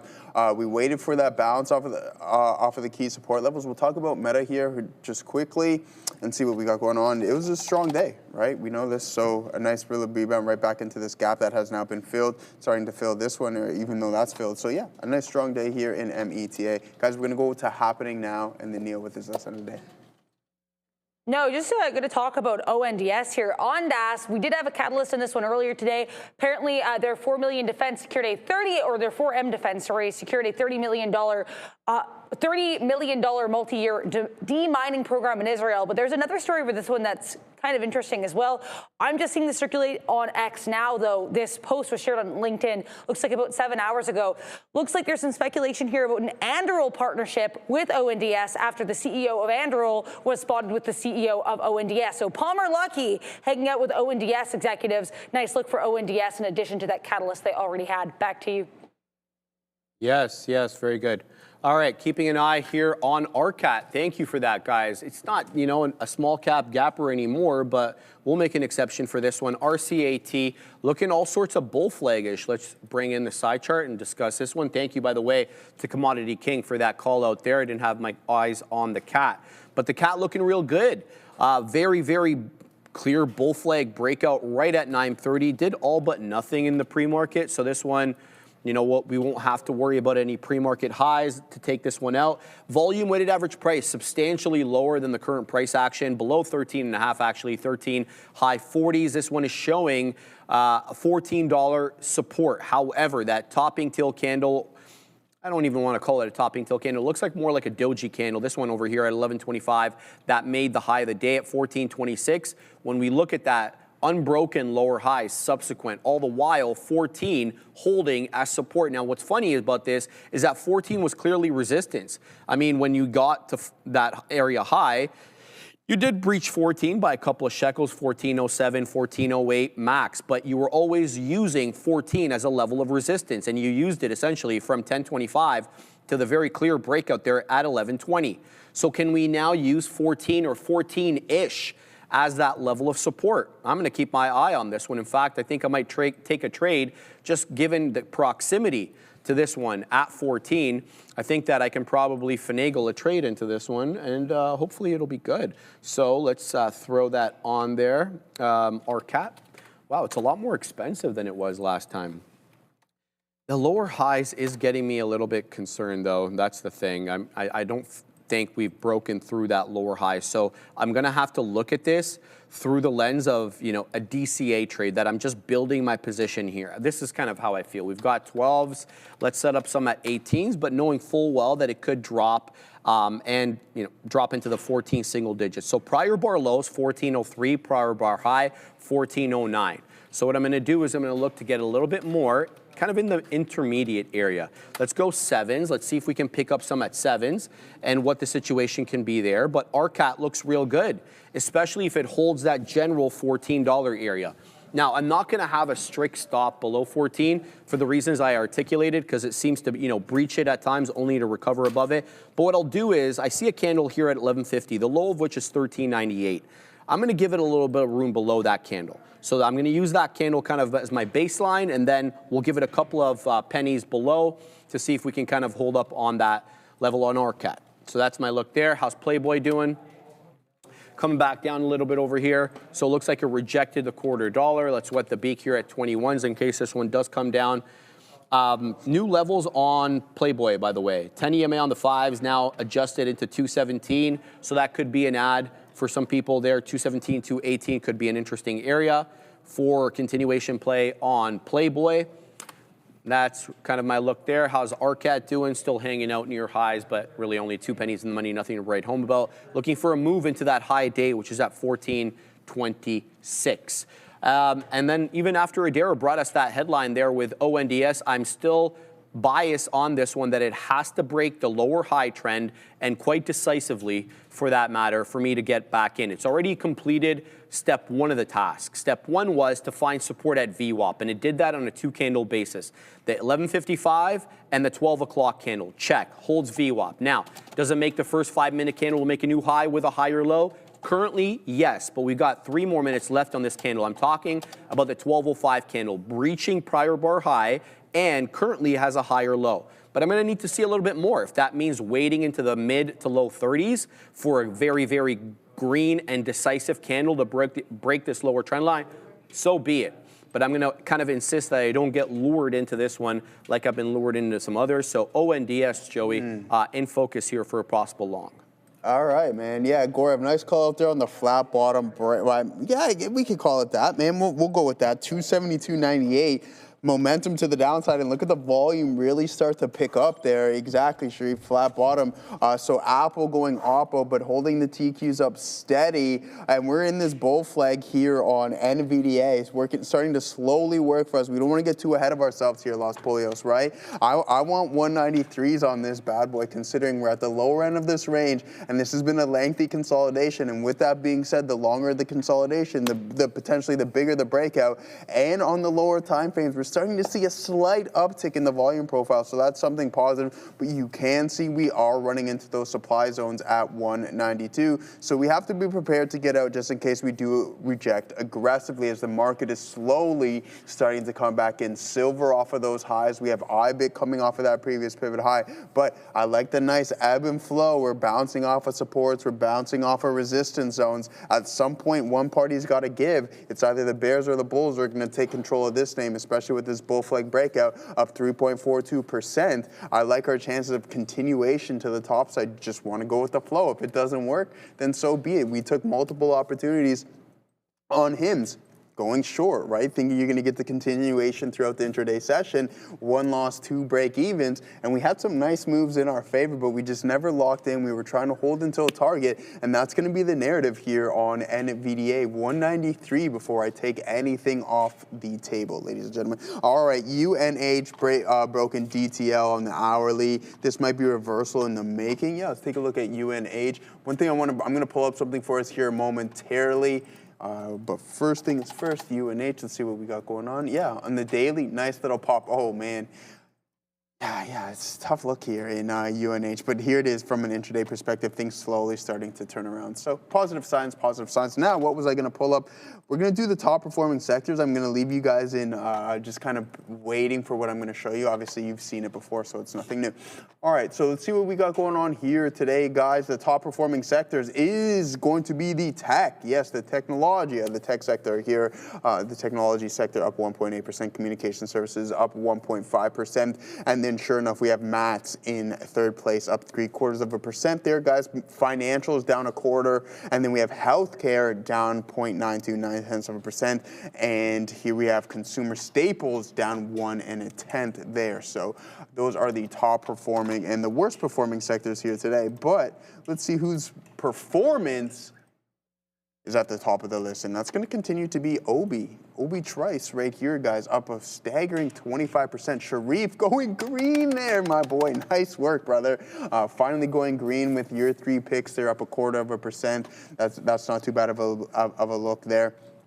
Two of his, I think it's Northrop. It's Northrop just running the show for you at this point. We were slightly green on JPM, but Walmart's starting to come in a little bit. CrowdStrike getting a recovery. It was down like 16, 17% at one time, but Obi and Adara still leading the way, all right? Now, there goes NVDA. You're going to get that 192 lows. I think you're only a couple pennies away, and if we can continue to pick up the momentum and the volume on the lower time frames continues to increase, then sure enough, 192 is going to be in the works, and I'm trying to hold this bad boy for 193, which I think is totally achievable here today. All right, guys, we got to let you know that Peter Schiff is almost time. It's almost time for him to come on. So if you are obviously thinking about adding gold into your portfolio, and I know a lot of people are, and you want to know, is the best part of the trade behind us? Are we going to continue to have a secular bull run in gold? Is it just going to be, 2025 and a few months of 2026? Get your questions ready. Tag myself or Joe in the chat. Maybe we'll be able to pass your question along to the Schiffmeister. And then, yeah, we'll let you know exactly, how we'll discuss what he says after. Of course, we'll have our kind of like panel discussion. But get ready. Peter Schiff on momentarily. It should be really interesting to hear what he has to say. If you don't follow him on X, I don't know what you guys are doing, because let me tell you, he has strong opinions. Right, and he's not afraid to voice them at times, and he's not afraid to take on others as well who may have differing opinions. So he's a great follow in terms of interesting posts, but he's also a good follow for investment and the gold trade in general. So make sure you're here with us momentarily. Peter Schiff, noted gold bull, will be on the show, and it's going to be great to have him on. It's been, I think, a little while, Joey, maybe over a year or so since he's been on. last, so we're excited to have him back. Holding still both trades, guys, RCAT and PLBY. PLBY still hanging out, you know, a couple of pennies below the high of the day. RCAT we're break even on, but I'm looking for a move into that, I want to say 14 and a quarter. It's still putting in some higher lows, but we've got a plan here to DCA in the mid 14 single digits, and if it loses that prior bar, I want to say the 1150 prior bar, the low of which is 1398, I'm out. So that's going to be my look right now on RCAT and PLBY. But told you he was almost here, and now it is time. Peter Schiff with a dare.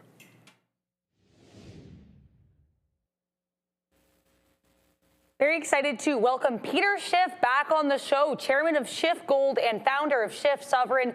Thank you for being with us here today, Peter. How are you doing today? I'm okay. How are you? I'm great, thank you. I'm very excited to get into this conversation. So I want to start with the Fed. What are your thoughts on the appointment of Kevin Warsh as Federal Reserve Chair and how the economy and the market might be impacted by this choice? Well, first of all, I think the markets were misled probably by, PR campaign orchestrated by the White House that Kevin Walsh was some kind of outside the box, unexpected pick, that he was different from the other candidates. He was some kind of inflation hawk who was going to come in hot and really fight inflation and be independent and talk, work to reducing the size of the Fed's balance sheet. I just think that's a bunch of nonsense. That's not going to happen. I don't think he's going to, be tougher than Powell was. When the main criticism Trump had about Powell was that he didn't cut rates fast enough. He didn't cut them deep enough. He's not going to put somebody in there who's going to hike rates or whatever they're trying to portray him as. So I think it's all just a gimmick or ruse to kind of provide cover for what's actually going to be happening. And I think, he's got his marching orders. I think he's going to be a rate cutter, a money printer. I think we're going to have a lot more QE, despite his comments in opposition to that in the past. I think it's going to be very weak for the dollar, and he's going to be a highly inflationary Fed chair. So just staying on the economy here, I know you expressed concerns about the economy and the housing market leading up to the 2008 financial crisis. So with that in mind, where do you see the state of the economy now, especially with regards to interest rates, as you just mentioned there, and housing? Well, I mean, housing's in a bubble. It's probably as big, if not a bigger bubble now than it was back then. Prices are at least 30%, if not more, overdone and need to come down. But of course, if we did have a 30% decline in home prices, we probably would have another banking crisis. And that's why it's not going to happen. In fact, the president's primary goal is to keep blowing more air into the housing bubble. Not only does he not want prices to come down to where they could be affordable, he wants to make sure that already unaffordable prices go even higher. And that's just going to require a lot of inflation to make that happen. And that's what we're going to get. I think there's going to be a lot of upward pressure, too, on interest rates, particularly mortgage rates. And the Fed is going to be fighting that by creating inflation. So it's going to be a highly inflationary Fed. And, the economy fundamentally, structurally, is in a lot worse shape now than it was leading up to the 2008 financial crisis. And I think the crisis that we're headed towards is going to be a lot worse than that one, because it's not just about mortgages. It's going to be a sovereign debt crisis. It's going to be a U.S. dollar crisis. I want to change gears a little bit and shift towards crypto and gold as well. So you've made it clear that you are not of the opinion that Bitcoin is digital gold, which we know it's often called. So can you dive into that argument specifically with regards to what makes gold unique, even amongst other commodities like silver? Yeah, well, I think it's a complete fraud to represent Bitcoin as digital gold. I know that's what they're trying to do with the way they depict it. They even make it look like a gold coin, and it's the color gold. But Bitcoin is just a meaningless string of numbers that has no real value. So it's got nothing in common with the precious metal called gold. And what gives gold its unique value relative to other metals are its characteristics, its properties that other metals, even precious metals, don't share. So it's uniquely valuable. It's very scarce, and it's been used for, thousands of years as money, and it's been used as money for the reasons that it has those properties, the value of those properties. But it also lends it to money in its divisibility, its portability, its durability. There are a lot of characteristics that also make gold ideal as money, but none of those characteristics would matter absent the properties that gold has as a metal that make it so valuable and so useful and desirable. Given renewed discussions of crypto legislation in recent weeks, what do you feel the potential risks are of a government investment in crypto? Look, I think the government only got involved in crypto because the crypto industry needed the government to validate it, to try to help promote it, and to encourage more people to gamble with it. So I think that's really the source. I think ultimately what's going to happen is the bubble's going to deflate. Lots of people are going to lose money, and we're going to get all sorts of other regulations that would be much better off without, that are going to be geared at trying to protect the public from scams like this.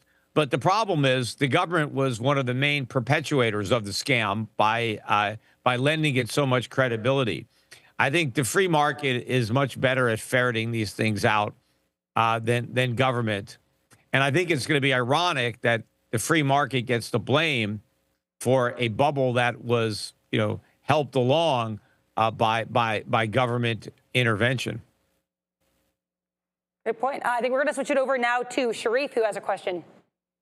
Hey, thanks for coming on, Peter. Great to speak to you again, and fantastic trade and way to state with your convictions.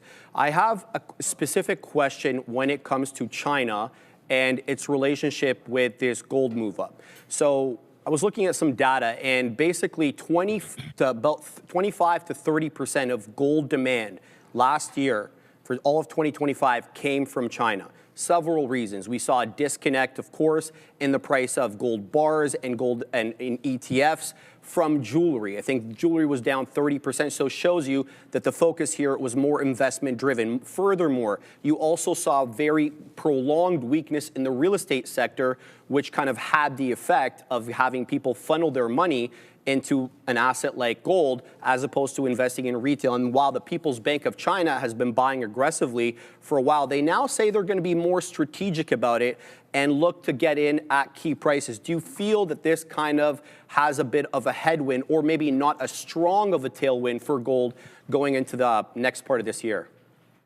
No, I think Chinese demand is going to continue. China is the second largest economy in the world, but of course it's the most populated country. And so there are a lot of people there that are going to be buying gold. And I also think the Chinese currency is going to gain purchasing power against the dollar. So that will give Chinese consumers more buying power with respect to gold. And I think they'll keep buying it. I think that the Chinese government is going to keep buying. In fact, the Chinese government was out today encouraging banks to be sellers of treasuries, which I think is good advice. But when you sell treasuries, what do you do with the proceeds? Well, one thing you could do is you could buy gold. And I expect that to happen not only in China, but throughout the emerging markets and developed economies as central banks move away from the dollar and replace it with gold. And I think private investors are also going to be moving portions of their portfolio out of fixed income, predominantly U.S. dollar based, into gold and other precious metals as an inflation hedge, which is what I think people need. I think central banks, particularly the Fed, are going to be debasing the currency. And so you can't hold bonds in that environment because you're just going to lose. I wanted to focus as well with you on the de-dollarization trade, or so to speak. Do you feel this is a Trump-specific issue, or if there was a Democratic government to come into power in 28, and perhaps may want to unwind some of the isolationism that the U.S. is engaging right now? Is there going to be an unwinding of the de-dollarization trade? What do you think about that? Well, first of all, I don't think it's Trump specific. I think it was inevitable. I think Donald Trump has accelerated the process. So it may have taken place over a longer time period. But I think Trump has given the world that, you know, the kick in the ass that I guess it needed to do what it should have done anyway in its own self-interest, moving away from the dollar. But I believe that once underway, the process is pretty much irreversible. And I don't think that a subsequent president is going to be able to reverse the trend, even if he apologizes for everything that Donald Trump said and did. And you know, I don't think it's going to matter. I think once you set these forces in motion, they're unstoppable. And I think once the world comes to terms with just how much they have to gain by dumping the dollar, they're not going back, right? Because we have exacted a heavy toll on the global economy. Providing a subsidy to the United States has been very expensive. And as the world moves away from the dollar and it no longer has to shoulder that burden, I think you're going to see an economic boom outside the United States. And why would they want to put a stop to that? The problems are going to be in America, because now we're going to have to survive without that subsidy, and that's not going to be easy to do, because we've built an economy that is predicated on that continuing. So, you know, we have a service sector economy. Well, we can't have a service sector economy without the rest of the world providing us with our manufactured goods. So if we have to start producing again, well, you know, the economy we have doesn't work. So the whole thing implodes. And also we need a lot of savings so that we can make the investments that we need to reconstitute all the supply chains, rebuild all the factories, retrain the workers. There's a lot involved to going back to a self-sufficient economy, something we haven't been in a long time. And so there's going to be a major recession, depression involved in that transition. Asset prices have to come down. Companies have to go bankrupt. Investors have to lose money. The government has to cut back on spending dramatically, including for Social Security and Medicare and national defense. I mean, it's a real game changer for the United States. And again, there's no going back. We have to deal with it. I want to change gears a little bit here and zoom out a bit and talk about generally investing in trading in these commodities. You first purchased gold as a youth in the 1970s. What words of wisdom or experience can you share with navigating the volatility of metals? Well, I mean, I don't think the volatility that we experienced in the last week or two is necessarily the type of volatility that you should expect as a regular occurrence. I think that's kind of an outlier. Not to say that it can't happen again. I mean, obviously it could. But I think that in general, you're going to see a steady appreciation in gold and silver prices. Yeah, you'll have your occasional bigger moves. But I think by and large, you're just going to see a steady move up in prices with, you know, some bad news that comes out a particular day and you may have a bigger move. I mean, today is a pretty big move. And I think in the aftermath of, you know, the big drop, you know, you may see some larger moves up, but I think it's going to smooth out and be a more steady appreciation, but pretty healthy appreciation as the world de-dollarizes. So I think the gains are still going to be very large year over year in both metals for many years. And I mean, we're still very early in this year, so lots of time to wait and see what happens there. I do want to thank again Peter Schiff for being here with us today, chairman of Schiff Gold and founder of Schiff Sovereign. Thank you so much for your time. And you're Pacific Asset Management. That's the asset management company. That's over my shoulder. Thank you so much. Fantastic stuff by the team in Adara, Peter Schiff, guys, and fantastic questions from Sharif as well, too. Let's get right back into these markets here. Great conversation. I loved all of it. Ears completely open on that one, guys. All right, so Los Pollos, this is what I was talking about. I didn't take much off, a quarter up here as we ran into that 192.40 supply zone. There is some on the options chain if you take a look. So we have that breakout, and then now we give back the majority of that one there. 25%, and then I get stopped out the rest to break even. So just not hitting targets today, not running into 193. That would have been ideal, where I would have took off an additional 66%. So yeah, there it is on NVDA, still positive 3% here, guys. Damn, looking good today. Thank you very much there, Tony. Yeah, so Oracle, after a long stay, a good day there, more calls than puts at the gap 173. This was the range that I'm talking about here on NVDA. Pull up the options chain.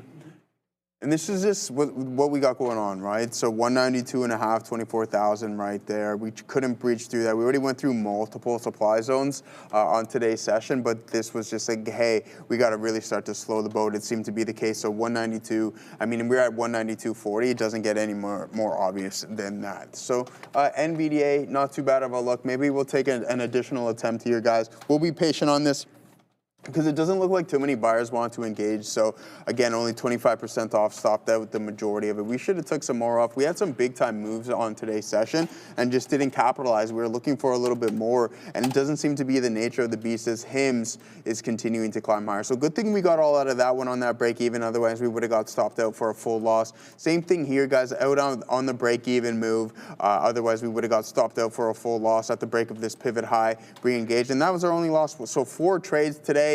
1 winner, 1 loss, and 2 break evens. Even though we took a full stop out, we only took a little bit out on NVDA, so that one didn't work exactly how we wanted to do, but that's okay. Plenty of more time left within the session. All right, sounds good. Give me a sec. I mean, yeah. No. OTF was moving. It is pulling back a little bit now. It was kind of making the break when Peter Schiff was speaking, so we obviously couldn't interrupt and speak about that. Good call up by KC526. Let's see if it kind of can hold up here. 13.15 high, loses 13. I don't really have any levels here other than the 10 EMA, which is at 12 3/4. VWAP's at 12 2/3, and then the breakout level I see at around 250 to 255. Let's see if this one kind of holds up. It's not up big, 5.81%. Looking good though. But ONDS is starting to change its tune, and I'm starting to change my tune about it. So let's go ahead and hit long here, as it has now broken trend. And I'm going to be looking to defend now. So let's see if this ends up being a false break. Hopefully not. This is kind of what I'm seeing here on ONDS. That, you know, very, very prolonged and obvious area of lower highs. Alas, finds support at the volume weighted average price to the tune of 5 candles from 11.55 to this candle hold here at 12.15. And now we're on a bit of a breakout, 10.35 high. Let's see if this is luring me in, or whether there is something to this trade on ONDS. Maybe we can test those highs again, 10.5, 10 2/3. We're going to keep a close eye on this one. Stop out on ONDS. Well, it's going to be below the volume weighted average price. So we're going to risk about 15 pennies, because that's where it is, 10.20. But I'm going to be getting more in on the way down, should it make its way down. Let's just go ahead and throw some profit takers on this one in case it does get a bit of a move up. So my first ad is going to be a little bit above the $0.25. We're going to go here and set up a dip trade at 27s.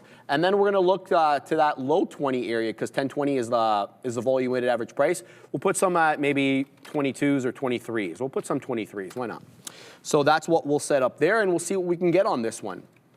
Now, PLBY, PLBY coming back in to that kind of breakout zone there. I earmarked 215 to 210 to be the breakout zone. It's at 215 right now.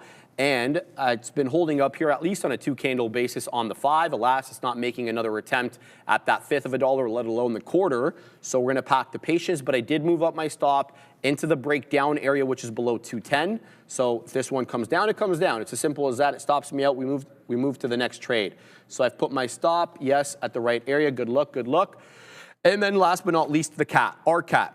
It's coming back down into 14. So I did get my ad there, but as I spoke about earlier, that candle at 1150, the low of which is 1398, that doesn't hold them out. Simple as that. It's going to have to hold there for me to stay involved.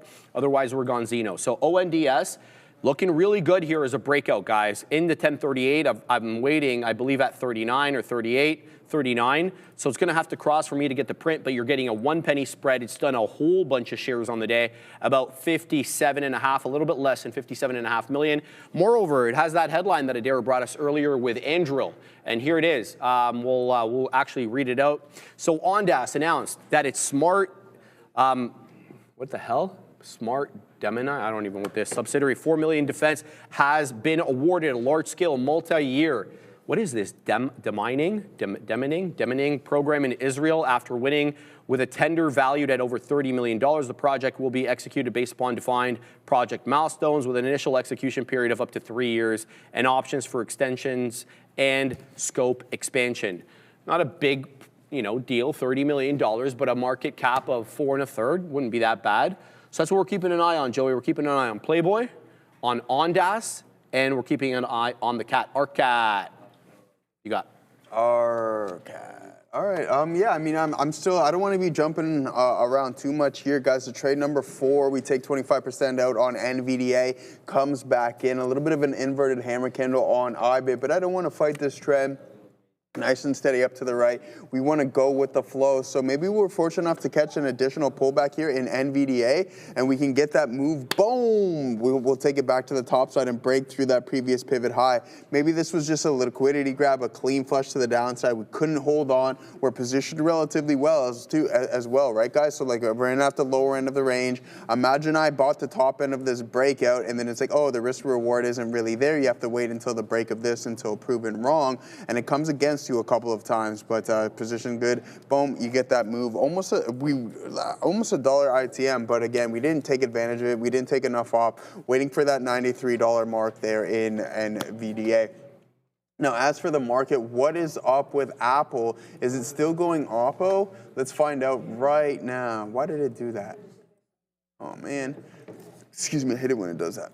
Want me to take over? No, that's all right. We got it here. So we'll get back into some AAPL, waiting for NVDA to come back into our levels. There goes IBIT breaking through that signal, about to put in a new high of the day. So a lot going on. Rookie Trader was saying, hey, Joe, what's going on with silver? Strong today, guys. A nice break and a nice clean uptrend and a solid rally happening here in SLV. I wouldn't be surprised if we run into that $76 mark. But what happened here is essentially just you have that failed break with 289.04. We have this attempt right now, and I'm saying that this run is over, but you're still down 6% from that previous pivot high. Let's see how deep this pullback becomes, and if we really start to head lower, just keep an eye out on this.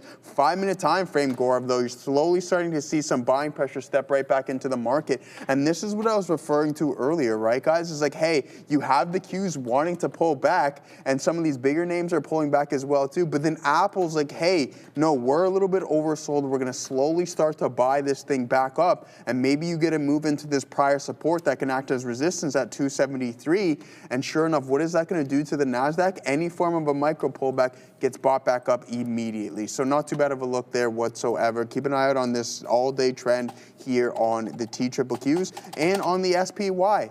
Dude, we're a fraction of a percent. Dude, where's my car? We're a fraction of a percent from an all-time high in the SPY. Literally 0.3, a third of a percent there. We are, man. We are, It's Joey. not far. It's not far, man. And you want to know how much we're off that intraday low from a few days ago? About almost 3.75%. 3/4. Not too bad. Not too bad at all. Obviously still way below on the Qs, though. Let's just check how much we are off all-time highs.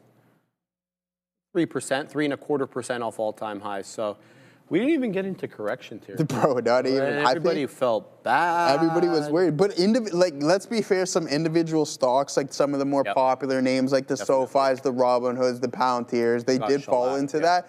But it's like the big boys, like Apple holding up the market, Google putting in all-time highs, it feels like on a weekly basis. So it's definitely helped holding the market up. Well said, man. All right, ONDS, we took a print there in the 1040. That's a local area high, showing 37s now, coming back down a little bit. Let's see how this one does. PLBY has been quite strong. PLB, where's my PLBY trade? Pardon me. There it goes into the ad. I love this 215 to 210. As I mentioned, it was a bit of a shelf, a resistance shelf, now acting as support. So when it dipped down into 215, we added the same position, and there's a scalp up. The only one that went unprinted is the $quarter and then 28s as well. So we're looking for PLBY to take out that 225, which of course is the high of the day. That necessitates a high day breach. So we'll keep an eye out on that. And then OTF, no trades there on OTF. But it's not really, you know, V-shaped retracing right back down into the lows like sometimes when we see on these midday kind of headlines that push a stock up vertically and then they basically come right back down. So my move is I'm looking for a 1305 clearance, kind of a random level. The reason I did that is for this exact reason. You guys hear me always talking about the breach of prior bar high.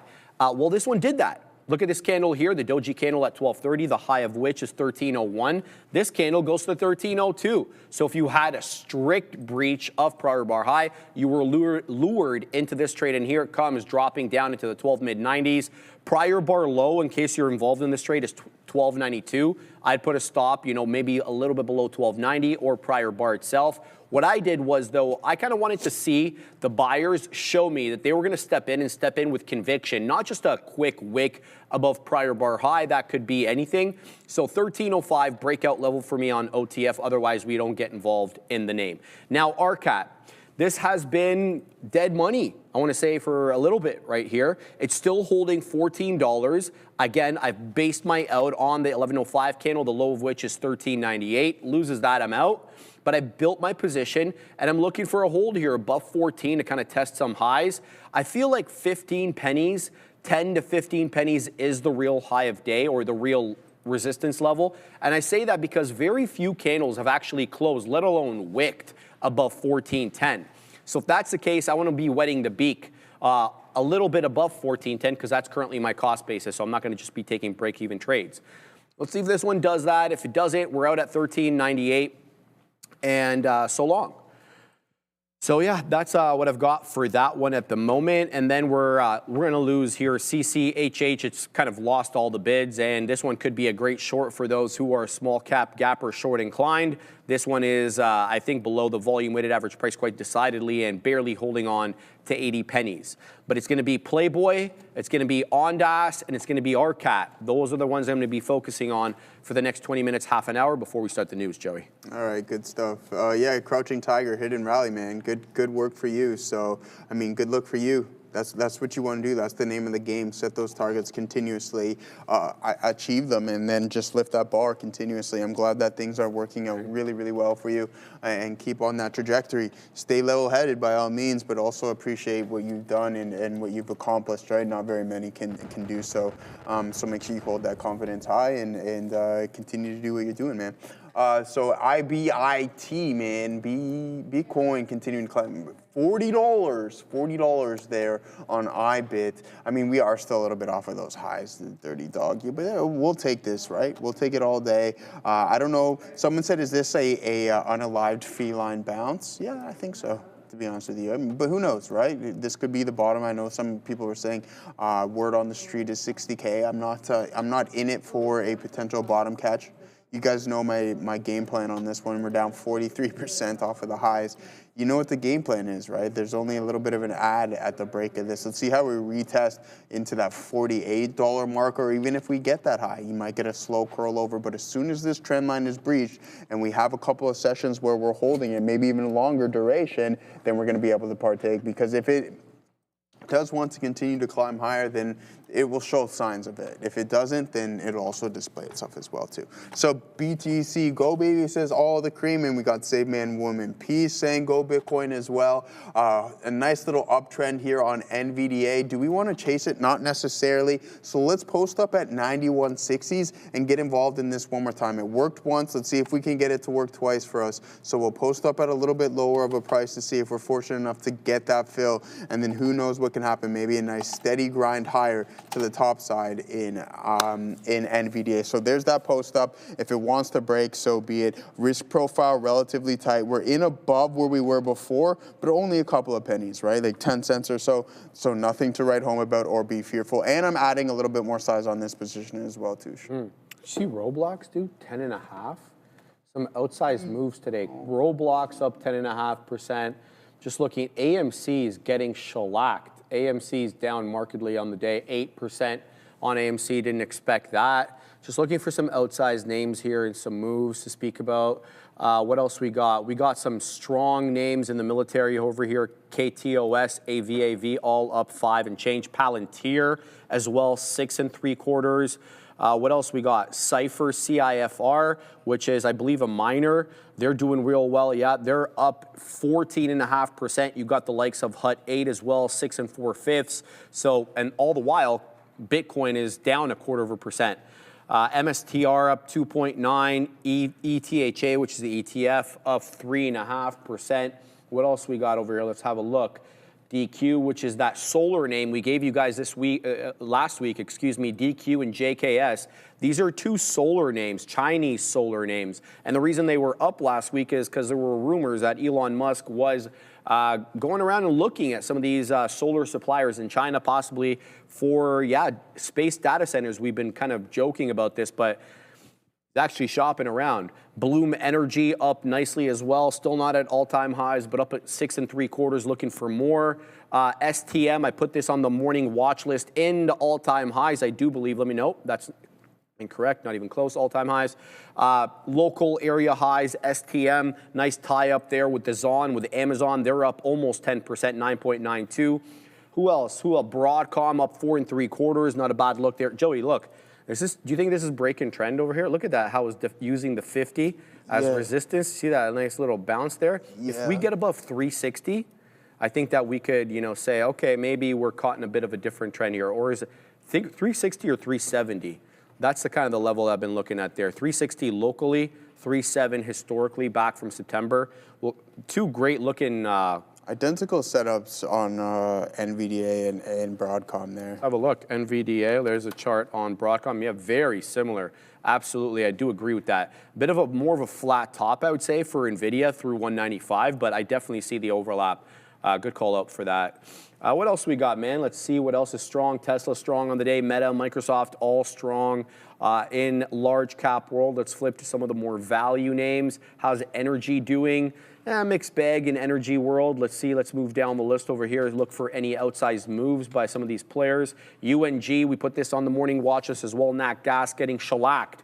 7.5% in Negativeville. And since we made those local highs because of the freeze, we're down about more than 25%, 27 3/4% from those local area highs. Quadruple U, uranium getting a move today. Quadruple U's up 8%.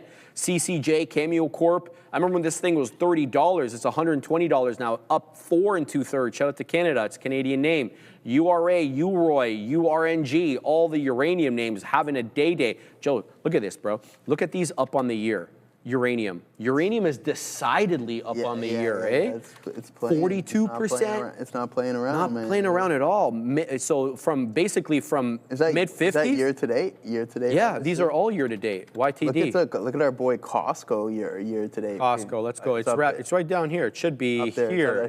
Where's it at? Down a little bit. There it is. Against Staples, right? Staples up 20% year to date, man. It's not bad at all. You're still below all-time highs, but you did break. Yeah. Well, let's see.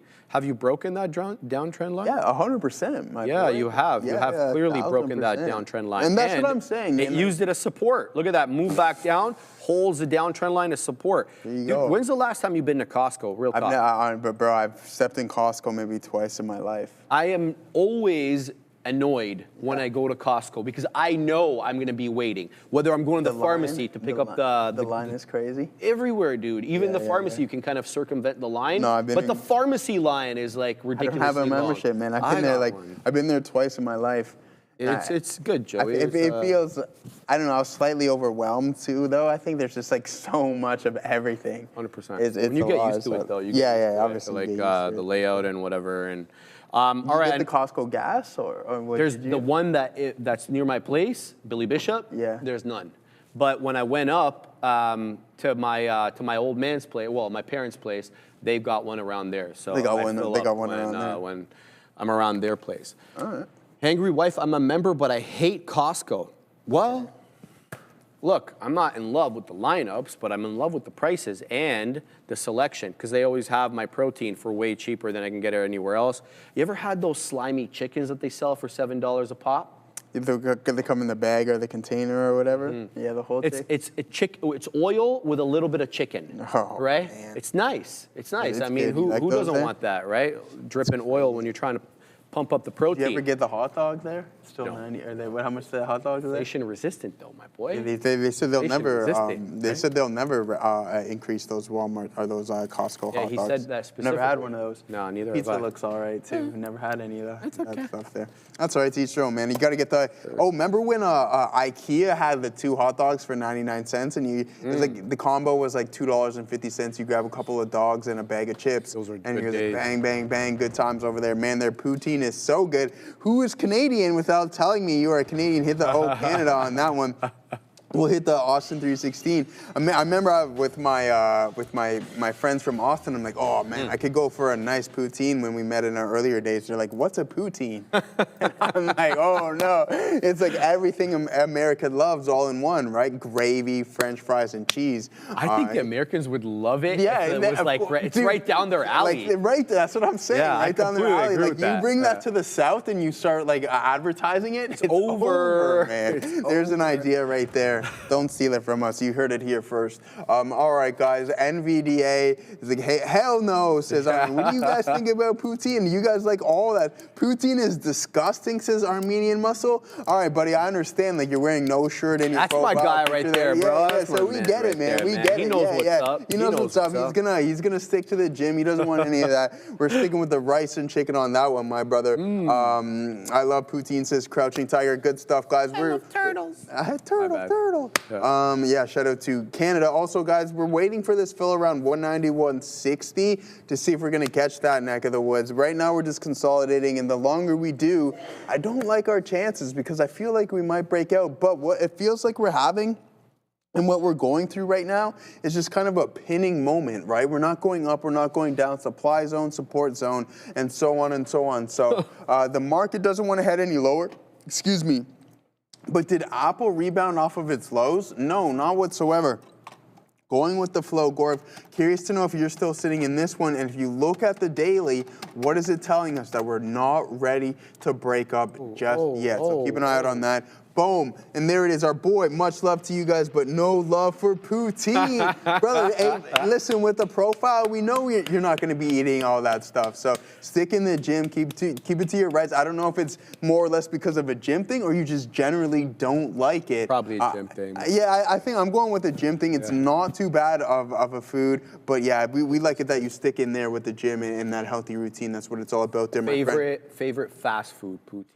Like don't give like a specific like restaurant in Toronto because they're not gonna have it. If you had to get it from fast food, where are you getting it? Harvey's. You're not going New York fries? Oh, New York fries, is my a good boy. one That as one's well. up there Yeah, too. Yeah, right. I mean 1A, 1B, I think. Is that what you're going fair, there? 1A, yeah. 1B. I can go that. Yeah, but I think New York fries because they pump the gravy out of like the. And it's our boy Danny Boy would like that one. There's a new business idea from you. You can feel the pumps that in Canada here. But there's not that many New York fries anymore. You find that? I don't see them. Yeah, food courts. Yeah. But yeah. You ever been to that? Remember Panorama? The spot Panorama in Manulife Center. It was like on the 51st floor, and it literally had a panoramic view of the city. No. It's like right here. Oh no, I've never been there, man. Switched up. I was going to tell you something about it. Oh, okay. All right, guys. Let's see. Thank you again, of course, Armenian Trader, for the kind words, and obviously the 20 super chat. Phil, watch your mouth, buddy. That's funny. Is that you, Ram, or is that Fabian with the Harvey's comment? It's Ram. Obviously that Ram. Harvey's always over New York fries, and then 2 letters we can't repeat. He's spicy like that. Spicy. Get it, Ram. All right, we're still holding 3 trades, guys. We're holding here on the cat. Our cat still holding about 14 and change. It just got up to 14.10. Rejected that level. It hasn't stopped me out, so I'm going to pack my patience. What else? PLBY, PLBY continues to hang around that $0.25. No prints though. none whatsoever above that $0.25. That is the official high of the day, and it has been defended quite stringently. ONDS, though, coming back down, still not printing any of my dip trades here. Let's see if it loses the 10. It did break structure, which is kind of why I got into this. But I'm looking at, you can see, because I had buy orders there, I'm still looking at getting into a little bit more. And I'm going to take the opportunity to get in here because it's not giving me the opportunity lower. And I took smaller share size here than I'm looking at taking at 10 1/4 and 10 1/5. But ONDS, not exactly the biggest percentage winner on the day, but we'll see if this one wants to move back up. And then, sorry, OTF. I have this on a trading screen. I'm still waiting for a 1305 break. Now, it has defended, I want to say it hasn't defended the 13. That's not fair. It was below it for a while, but it's right back above it. It is, what it's doing is it's kind of curling with higher lows and higher highs on the 5-minute chart. Let me make my case for you guys. So that's the area low in a 1290, and now it's kind of curling back up. Typically, when these ones are bad trades, they'll almost immediately reverse. We haven't seen that on OTF. So to keep maintaining, it's holding my attention here. So anyway, above 1305, I go long. We already have the breakout trade ready and willing to go. And then last but not least, BRLS. This one was below VWAP for, I want to say, for a while, 1155 to 1240. So yeah, definitely over almost an hour there. It gets right back above VWAP here, having trouble with 160, but it has reclaimed a technical level. Whether or not it can take out that 175 area that we've been talking about all day, that's where I went unprinted. I had a profit taker right at that $0.75. It didn't fill because it never got there. So those are the 3 trades I'm going to keep my eye on, and we're about 5 minutes or so from starting the news. It's a very, very heavy news day today, guys. Not the biggest, market moves, but there is a whole lot to talk about with some of these macro names. So we'll be getting into those, Joey. All right, good stuff.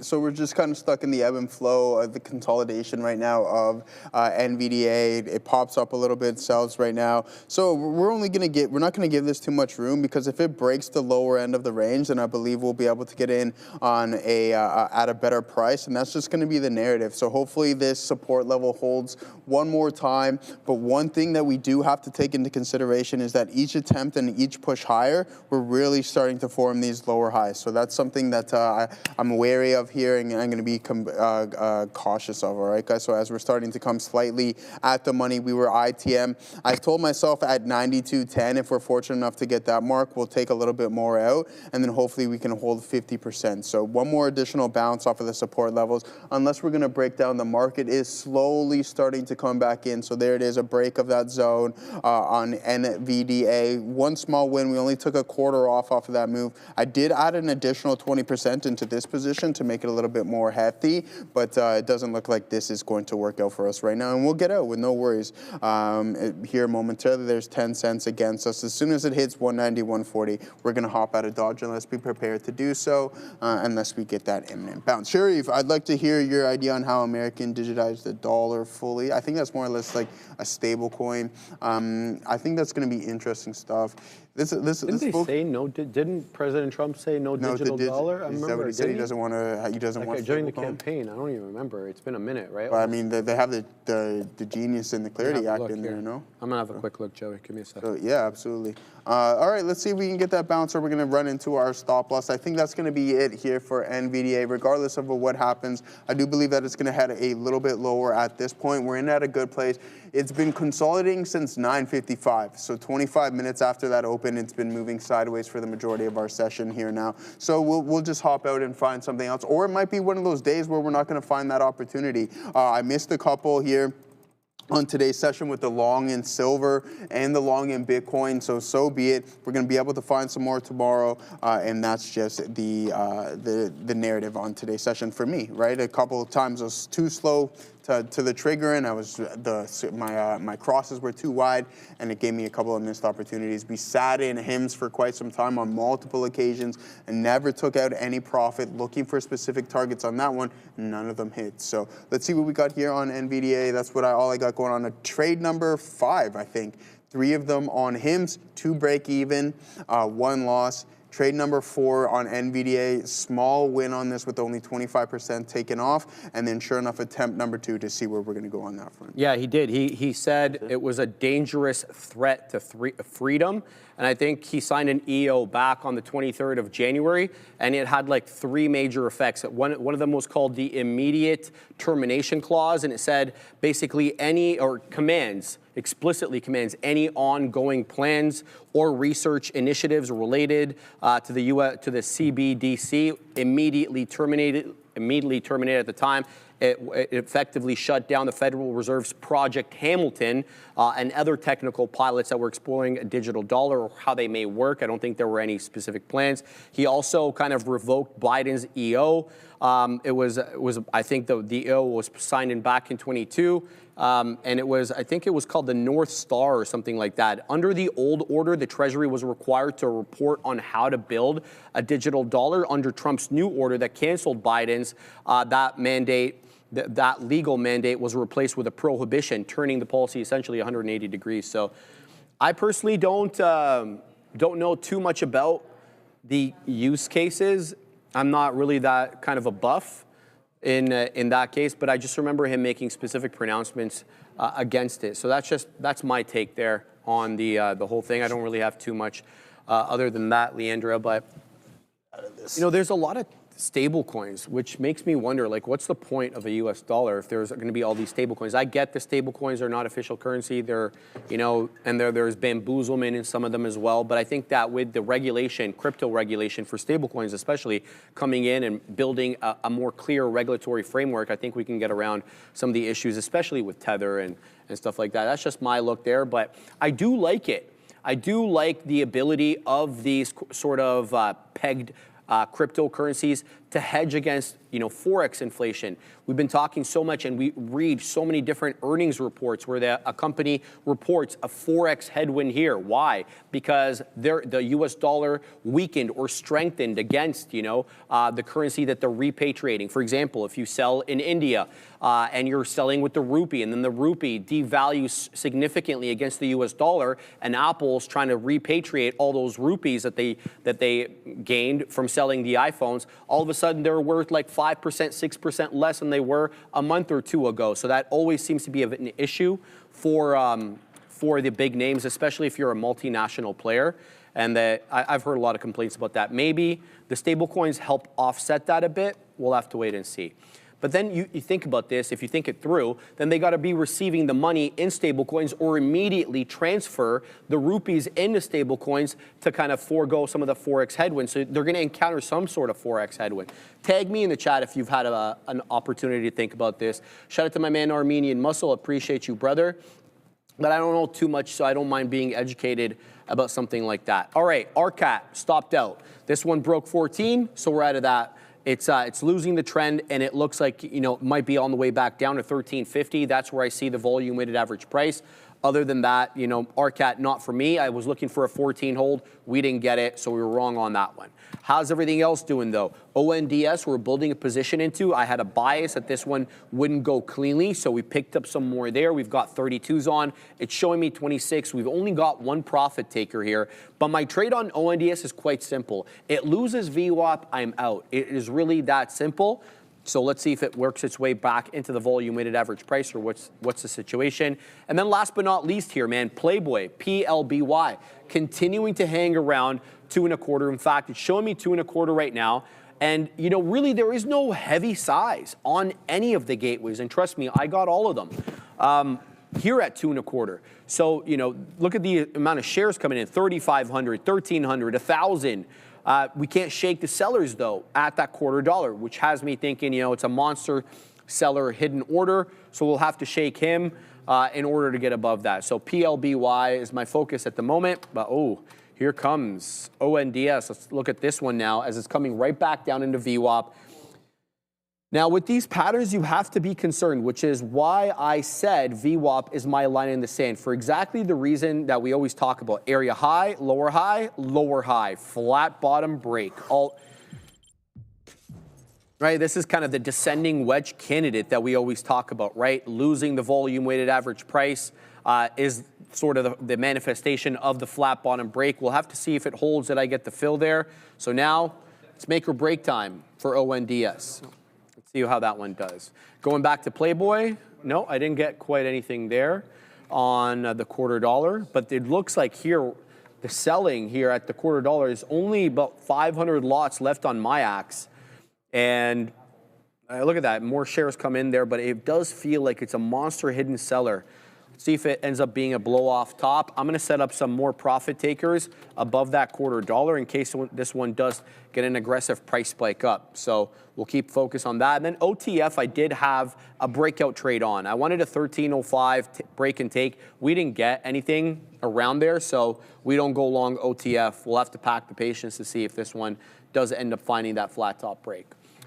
Bye-bye ONDS, says Derek. We'll have to see, brother, if it holds up at the volume-weighted average price or what the move is. I've got 30s showing me 25. It had a good area of support before at VWAP. This is the double bottom into VWAP, but as I said earlier, it kind of feels like, you know, that lower high may be what is keeping us down. Lower high, flat bottom break.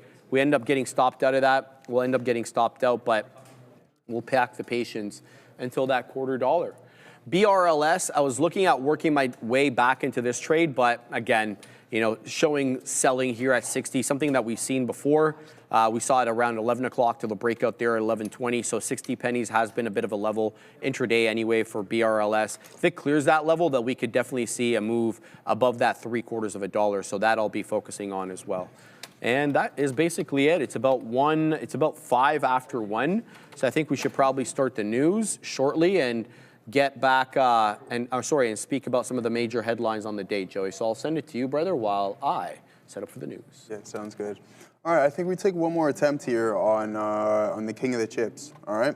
So that'll be, I mean, one loss, one small W there, and one more attempt, and that's our going to be our third one. If we strike out at the plate, then so be it.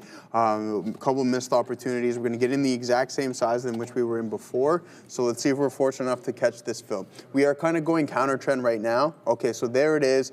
Stop can be a little bit tighter, so 3 cents better than our previous entry, but you can see that the market was rebounding. Okay, and we continuously knock on the door of that key support level. Let's see if this is going to be the move. Third time's a charm. Let's go. May the trading gods forever be in our favor and see if we can get that move higher. We're out just a little bit south of this support level. Once it breaks that one, then so be it. That's the end of trading this chip name. And you guys have noticed, like, if I go back into all my notes and me collecting data, haven't been trading the big boys as of late. All right, haven't been trading, looking for things a little bit more, not necessarily in the mainstream, a little bit more cool. And here it goes, right? Like right back into the downside there on NVDA as the downtrend is fully intact. But there's a couple support signals that we're going to continuously hold on to. Once it breaches that one, then so be it. If it breaks this candle wick low, that's our out. Okay, so 27 cents approximately, really tight stop. We're not going to give it too much room, and we'll move on to something else. Yeah, so that's it, Sharif. Whenever you're ready, we can fire it up. We can fire it up, and I might just call it. Honestly, we'll get into the news. If this is my last one, then it's going to be a small L day, and if just. Yeah, exactly. So that's what I might do. That might be the narrative. We might just keep things relatively small here. Missed my long opportunities earlier in the session. I'm going to wait for tomorrow for some quality ones. If this one doesn't work out, bang, we keep that loss relatively small, and it will be my first red day in about 7 sessions. So we'll keep it there. If it breaks, we're at a dodge, and we're going to sit on our hands for the remainder of the day. Going to sit on the hands. All right, let's talk about Meta. Meta is up nicely on the day. I want to say, is it leading the way? No, that belongs to Nvidia, up 3 1/4 in the world of Meg 7, of course. Meta up 2 3/4, trying to rival Microsoft. They're both basically the same look percentage-wise, despite the fact that the European Commission informed Meta. Before I continue on, there was a section to this story about all the different fines that the European Union had on American companies. I couldn't fit it in to the summary because it was extending over a page. Many. It killed me to remove it. That's Joey, crazy. I wanted to keep it. But anyway, they informed Meta that it intends to impose interim measures related to WhatsApp, citing a preliminary breach of EU's antitrust rules. We'll get into the details in a second. The regulators are moving before the investigation is actually finalized, signaling that there's an urgency to this matter around preserving competition while the case remains open. This is notable, though, because interim measures are typically reserved for cases where regulators believe there may be irreversible harm to competition if there is no intervention from the regulator immediately. So that signals not the actual urgency of the matter, but the European Commission's perceived urgency of the matter. I'll just leave it at that. It centers around Meta's October update to WhatsApp business solution terms, which the Commission says effectively banned third-party general-purpose AI assistants. That policy officially took place in January, prompting concerns that Meta was using WhatsApp scale to actually exclude in competing AI services. The Commission's argument is as follows. WhatsApp is critical is a critical distribution channel, I should say, for AI assistants, at least it is in Europe, making the exclusion penalty anti-competitive. Potentially, I should say, anti-competitive. They're also considering forcing Meta to maintain third-party AI access under the pre-policy terms while the investigation continues. Imagine like you being forced to keep, competitors on your network because there's an investigation. Didn't Bell and Rogers have to go through that, telecom companies? Like they were forced to allow people to use their lines, like other companies that wanted to use their fiber optics. They had to rent it out to them. Dude, Bell has to allow Rogers to use its That's what I'm saying, right? Infrastructure, right? Like its underground infrastructure, right? Yeah, like so there is they precedent. don't have to build their own. Like, Which is crazy to me, right? Like you better be paying up the for that. Exactly. Anyway, going on, the goal here is to prevent Meta from leveraging its dominance in messaging to gain an unfair advantage in AI distribution. Meta is pushing back against these allegations or these assertions. They're arguing there is no justification for EU intervention in the WhatsApp API business, and the company stated that users have many different alternative ways to access AI assistance. They don't necessarily need to use Meta's, and they dispute the Commission's assumption that WhatsApp is a must-have for an AI distribution channel. So they feel like it doesn't fit the narrative, Joey. Meta doesn't really matter, though. It's up 2.8. Yeah, it doesn't really matter today with Meta. I think just because they're just sick of hearing everything coming out of the EU all the time. But as for WhatsApp, I think this is very, very interesting. I find it's very discreet. Like you're not allowed you can't even screenshot some things now. All messages are encrypted. So, Screenshots, certain things? A certain thing, it won't allow you to, right? So like, So there's a lot of privacy settings going on within this. As for the AI, it's interesting stuff. The EU, as Sharif and I always typically say, they're just looking to get $1 out of these companies, essentially. So that's where I stand on that. I think they'll eventually blow it under the bridge. They'll pay their fine, and you'll be moving forward with this situation momentarily. Sounds good, Joe. All right, let's move on to the next story over here. What do we got? Softy.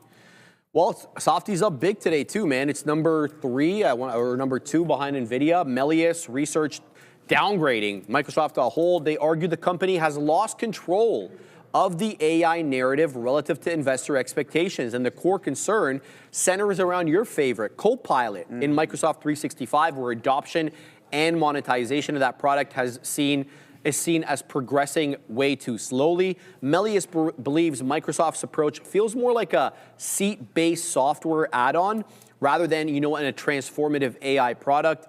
They question whether, that pay extra for AI is a sustainable pricing model over the long term for Softy. The brokerage is suggesting that Copilot will likely need to be bundled into other core subscriptions for free. This view implies Microsoft may struggle to extract meaningful incremental revenue from AI. I personally feel that Microsoft has seen a big push down as of late relative to OpenAI's perceived value. We've been talking a lot about maybe, the best days are behind OpenAI, whether you agree with that or not. We've definitely been seeing more pressure on OpenAI from other models, Gemini, Claude, et cetera. And so maybe, the value or the investment, the value of the investment, I should say, of Microsoft into OpenAI is being reassessed here. And as a result of that reassessment, maybe we're seeing some decline in the price and maybe also the technology on which they're relying, right? There's a huge technology sharing deal between OpenAI and Microsoft. And if they're not the best of the bunch anymore, then you can't assign that premium valuation to Microsoft for having access to the best model. So I feel like maybe Softy's concern hasn't just been with the software Armageddon that we saw last week, but it also is a fundamental reevaluation of OpenAI's valuation and Microsoft's investment in it. Joseph, thoughts? Yeah, I think it's interesting. As for Copilot, we know that it was one of the lesser LLMs there. When we go to comparison with Gemini and ChatGPT, I just thought it was convenient, right? You open up Microsoft Edge and it's right there. You have the ability to use it. But as for monetization, we haven't really seen anything from ad tiers. We're same thing with OpenAI. And how much further can it go from where it's currently sitting at? It's the least popular, even though there's growth within that segment in the earnings report. It's just interesting because the space is so competitive. And if you already have Microsoft in bed with OpenAI, how much more investment are we going to see in Copilot? Well said, Joe. Let's talk about NVO. So we're going to do the next two stories together because they overlap. Novo Nordisk had the copycat pill pulled by the regulators. It was, of course, Hims and Hers who had put it out there. So their shares, they were up nicely in the pre-market. Where are they at right now? They're up 3.5%, but it was up as much as 8% in the pre-market after Hims and Hers said it would pull that $49 compounded semaglutide pill off the market. The decision follows legal threats from both Novo and the FDA. And as you'll see in a second, the DOJ was going to get involved as well. Hims framed the move as a result of, quote, constructive conversations. Yeah, sure, bro, trying to save face. With the industry stakeholders, the FDA said it plans to take, quote, decisive steps against these mass compounding practices, and they cite, risks around quality, safety, efficacy, et cetera. Regulators also warned that against misleading direct-to-consumer advertising, stating that non-FDA-approved compounded products cannot be marked or marketed as generics or equivalents, and that's what they were kind of doing there. Novo explicitly called Hims' actions illegal mass compounding. This is not the first time these two companies have faced off. Hims previously exploited a regulatory loophole allowing compounded drugs when branded products are in short supply. That was because there was a GLP-1 drug shortage. For the compound to make the drug, there was a shortage. They couldn't make it. So a temporary loophole was enacted by the FDA to allow some of these compounding pharmacies to make it. Once that shortage was over and it was cleared by the FDA, those compounding pharmacies were supposed to stop. We know for a fact some of them continued until they were threatened by legal action. And more importantly this time, there is no shortage that exists in the pill version, which is the one being marketed here by Hims and Hers, a whole $100 less per month, at least for the introductory phase, than what Novo was offering. So despite the regulatory win, though, Novo continues to flag a tough U.S. market with compounding cited as a headwind, and the relief rally, kind of addresses a specific overhang with respect to Hims and Hers. But I think chart-wise, Joey, you would agree, Novo Nordisk has seen probably better days. Yeah, absolutely. Hold on. Sure. So we go off to the Hims and Hers. We'll just do this part as well, and then we'll get you in. I'm working on something. So you'll see here in a second, the Department of Justice now is another governmental institution, not just the FDA, who's looking at investigating Hims and Hers after mounting pressure from U.S. regulators as well as other companies. They price it, quite aggressively, $49 per month as opposed to the $149 offered by Novo. But as we learned last week, that $49 headline number was for 1 month, and then the actual number went up to $100, but it's still $50 less per month. So do the math. The decision came after the FDA signaled it would crack down on compounded weight loss drugs that are not FDA approved. Regulators emphasized concern, as we talked about, drug efficacy, safety, and misleading DTC advertising. And the regulatory stance effectively closes that loophole that Hims had previously used to sell these compounded drugs during periods where there are drug shortages. We'll go to Adara. We'll get Adara's opinion on Novo and Hims, and then we'll come to Joey. Okay, no problem.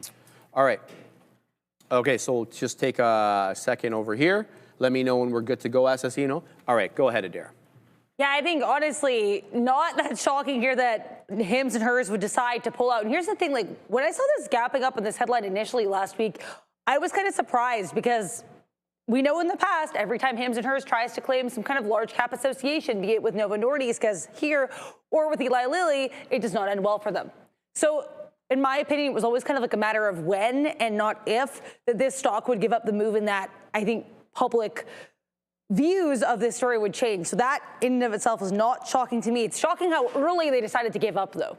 So interesting. Look, we know that Andrew Dudum, CEO of Hims and Hers, is kind of confrontational. I've talked about that in the past. So the fact that they were initially trying to stand through with this, even though Novo Nordisk got involved with legal action, now we have the FDA as well, that wasn't too shocking. I'm shocked they kind of stopped this as early as they did. We're going to have to see what comes out of Hims and Hers next, because I'm sure with them, the battle is never over. The battle to have cheaper pills on their platform will probably never end. I want to talk as well here about NVO. And Neil mentioned this earlier, and it's just something I want to echo as well with regards to how Novo Nordisk tends to move in terms of price action.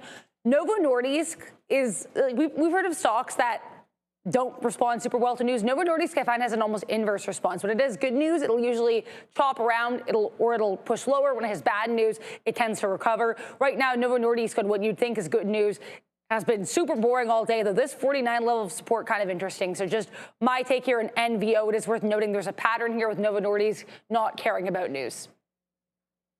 You want to comment, or should we go on to the next one? Yeah, we can take a look at the technicals here on Hims, right? Like, so you just kind of get this massive gap down where you go down 23% at the low is a little bit more than that. And then now you're slowly starting to fill this up. And that's why I got out. I thought we would get a little bit more of a continuation. And I think the boys were talking about this $13 mark. That would have been ideal, and that would have been a target for me. But that doesn't seem to be the narrative right now, as you get the gap down and then you slowly start to fill that gap to the top side. And as for Novo Nordisk, same thing here essentially, guys. Really choppy from from a daily perspective, and still downtrend is still fully intact. It's going to take a while for this thing to recover, as it's down substantially more than 54%. By the way, all out of NVDA. We take the loss on the long there, and that's it. I'm done done trading for the day. All right, Adira has news of the big desk. Quick headline on Blackstone here, which, as you can see, did chop around a bit on this headline. We had like about a point worth of move, which on a stock with not a lot of liquidity is pretty significant. Blackstone, some of these other institutional and home buying related names on watch after the Wall Street Journal reports that President Trump and the White House's proposed ban on large investors buying single family homes is going to be hitting a bit of a snag. They want to add this to major housing bills, but Republicans not wanting to add to these bills. Lawmakers concerned that this could actually derail bipartisan supply-focused packages. So, again, some issues here. BX on watch, chopping around a little bit here, as we do get a report from the Wall Street Journal suggesting that this proposed ban on investing in the housing market from these large investors could hit a bit of a wall. Back to you. Thank you for that. So I was going to tell you, on the subway, there's this advertisement that if you want to get ADHD pills, we're talking about the Adderalls, the Vyvanse, the Dexedrins, the Ritalins, all the psychostimulants, right? So those are controlled drugs, right? They're one step below narcotics because they're psychostimulants. So there is this company now that you can phone them up. You meet with, I think, virtually a doctor. And I'm not sure how rigorous, the intake process is. Let's just go with that. But you end up getting a script for one of these drugs. So I'm a little concerned, though, that these companies are popping up that don't go through all the regular channels. You know what I mean? Yeah, when it comes to, I'm not saying GLP-1s are equivalent to psychostimulants, because they're not. They're obviously clearly something different, but they're also very new. Yeah. So that, the long-term effects of something like this are yet to be known. Yes, now they're being handed out en masse. And I'm a little concerned with the trend in general to kind of circumvent the medical intake process, primary care, and go directly virtually online, where there can be bamboozlement, bro. Let's just cut the crap, right? And so this is a bit of a concern to me, these companies in general. And they're popping up like crazy. Have you heard of Phoenix? Like, they're doing it for the hair stuff as well. Phoenix erectile dysfunction, they're doing it for everything. Is Phoenix doing for both of them? Phoenix is doing for both of them. Oh, really? I would know, because they're taking away some of our business. Yeah. So like I'm trying to be acutely aware of this kind of thing. I don't know. Just to touch on the market here, guys, momentarily, you can see on Robinhood a little bit of volume stepping in on the lower time frames there, guys. Yeah, so something going on here, and you can see it across the board as IBIT is starting to slide a little bit, and the TQs and the SPY are starting to come back in a little bit here too, guys. So some volatility stepping into the overall market, that's for sure. Yeah. Doesn't look like anything crazy right now. Yeah, it looks like it's rebounding a bit here, but it's still off the low. So the SPY just dropped from 615 1/4 all the way down into 613 2/3. It's trying to work back to 614 1/4. Adira's on it. She's looking for anything. As soon as we have anything, we're going to let you guys know. And my ONDS position absolutely went downhill as a result of that. PLBY wasn't affected, but ONDS, yeah, I'm in that one. It lost VWAP and then some. So yeah, you stops, guys, because that's exactly what happens there. A bit of a market turn down. Let's continue to watch as we see. Okay, so Adira does have something at the big desk. Let's go to her. I have something on watch, but not necessarily a reason for this move. This move happened right as we did get comments beginning here from Feds Waller. He was set to start speaking at 1:30, starting, I guess, about 8 minutes earlier. The stream is really hard to hear. There's some kind of mic issue on that stream, but I'm going to try to, of course, follow the comments here on X. Again, Feds Waller beginning to speak. I'm not seeing anything else, but of course, if and when that changes, I'll keep you posted. Back to you. Thank you very much for that. All right, let's go on to the next story. So Micron, negative on the day, down over 2%. Likewise with SanDisk. Here's why. Samsung Electronics reported it will begin large-scale production of the next-gen high-bandwidth memory called HBM4. It's going to start later this month, earlier than many people had expected. The chips are obviously designed for AI accelerators, including processors used by Nvidia. Therefore, they're going to be a big client.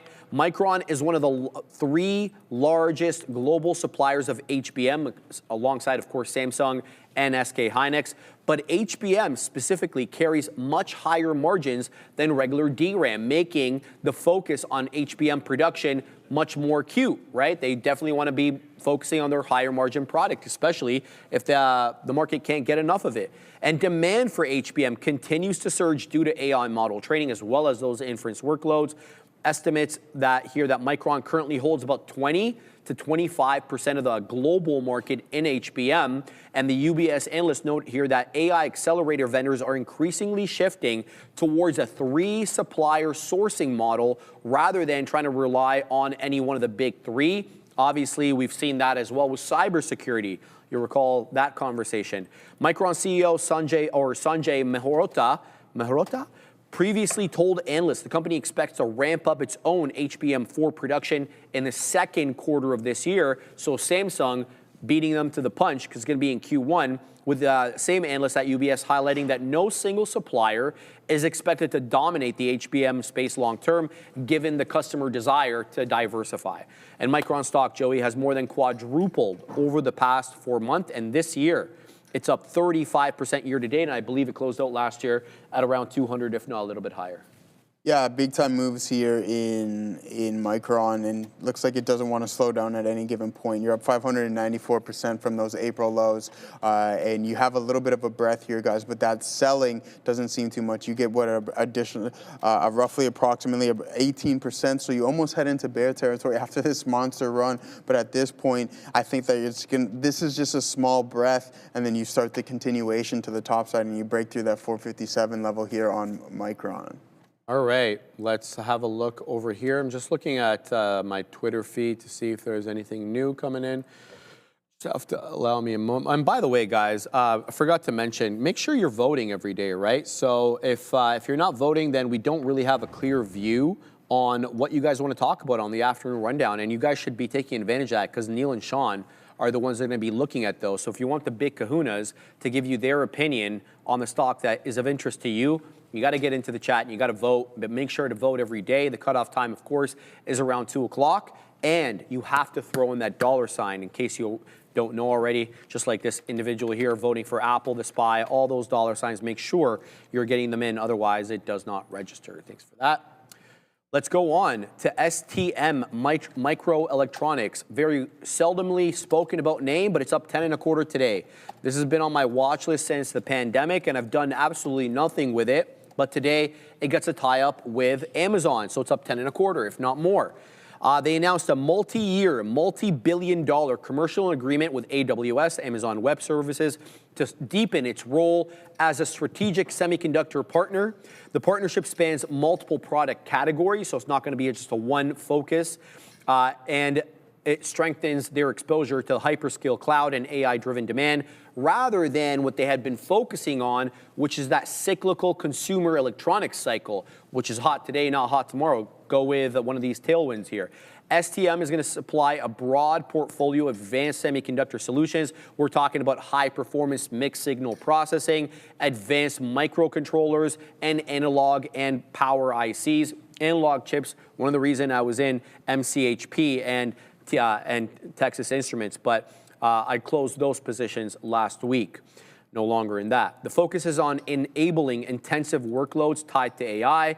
STM's power and analog ICs are critical for energy efficiency, which is a key constraint for these hyperscalers. We've been talking about, the gas turbines pissing everyone off to no end in Memphis, as well as other, data centers that got kiboshed because the increase in electricity demand would have, skyrocketed costs for local residents, et cetera. The energy has been an issue and certainly a supply chain bottleneck for AI.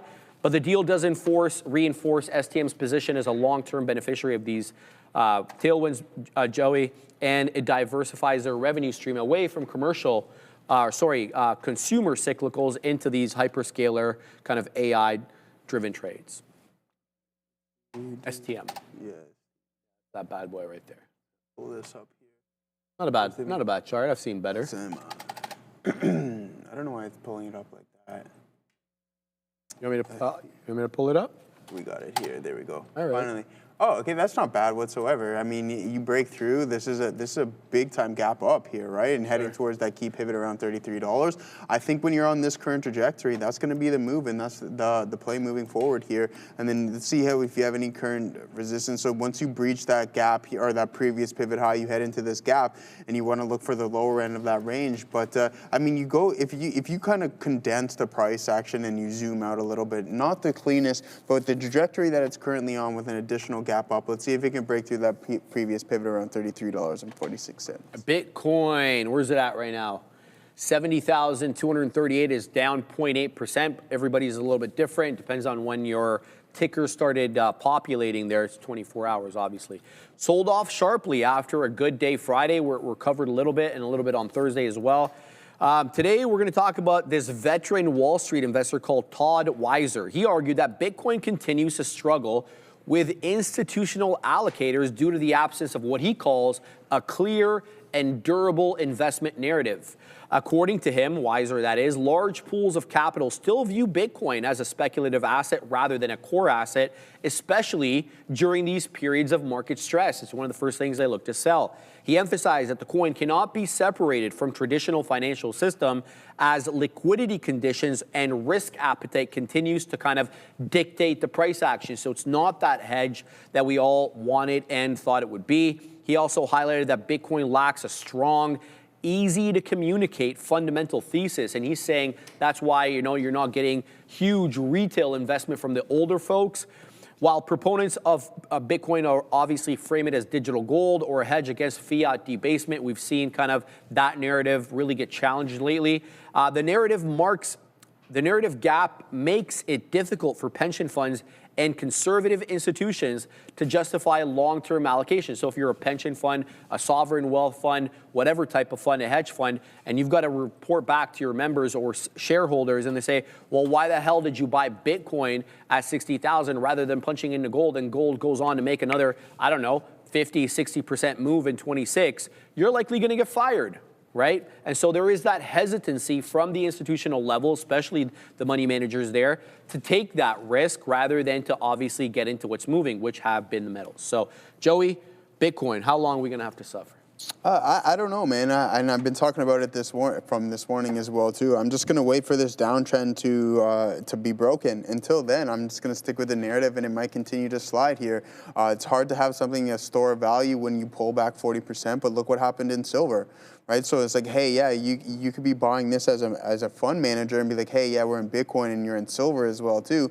But silver just was like a flash crash almost, essentially. You had 30% in one day. This was at least a steady slope to the downside, or sorry, like a consolidation wasn't a steady slope. It gave you multiple opportunities to get out. But this isn't the first time we've seen Bitcoin have those deeper pullbacks, 40 to 70% as well. So that has to be taken into consideration. I'm starting to agree, and it's funny because the lines I think are starting to become blurred. You have this at one point, everything's all giddy, a nice steady clean. You have the release of the IBIT ETF, one of the most successful ETF releases of all time. And then a couple months later, up to a year later, it was like, I don't really know about this thing anymore. Institutions aren't as intrigued by it. You have the pension funds who are like, what are you doing? Do you allocate a 1% or 0.5% to Bitcoin?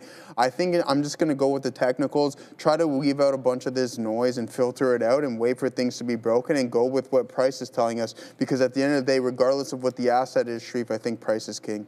Did you add?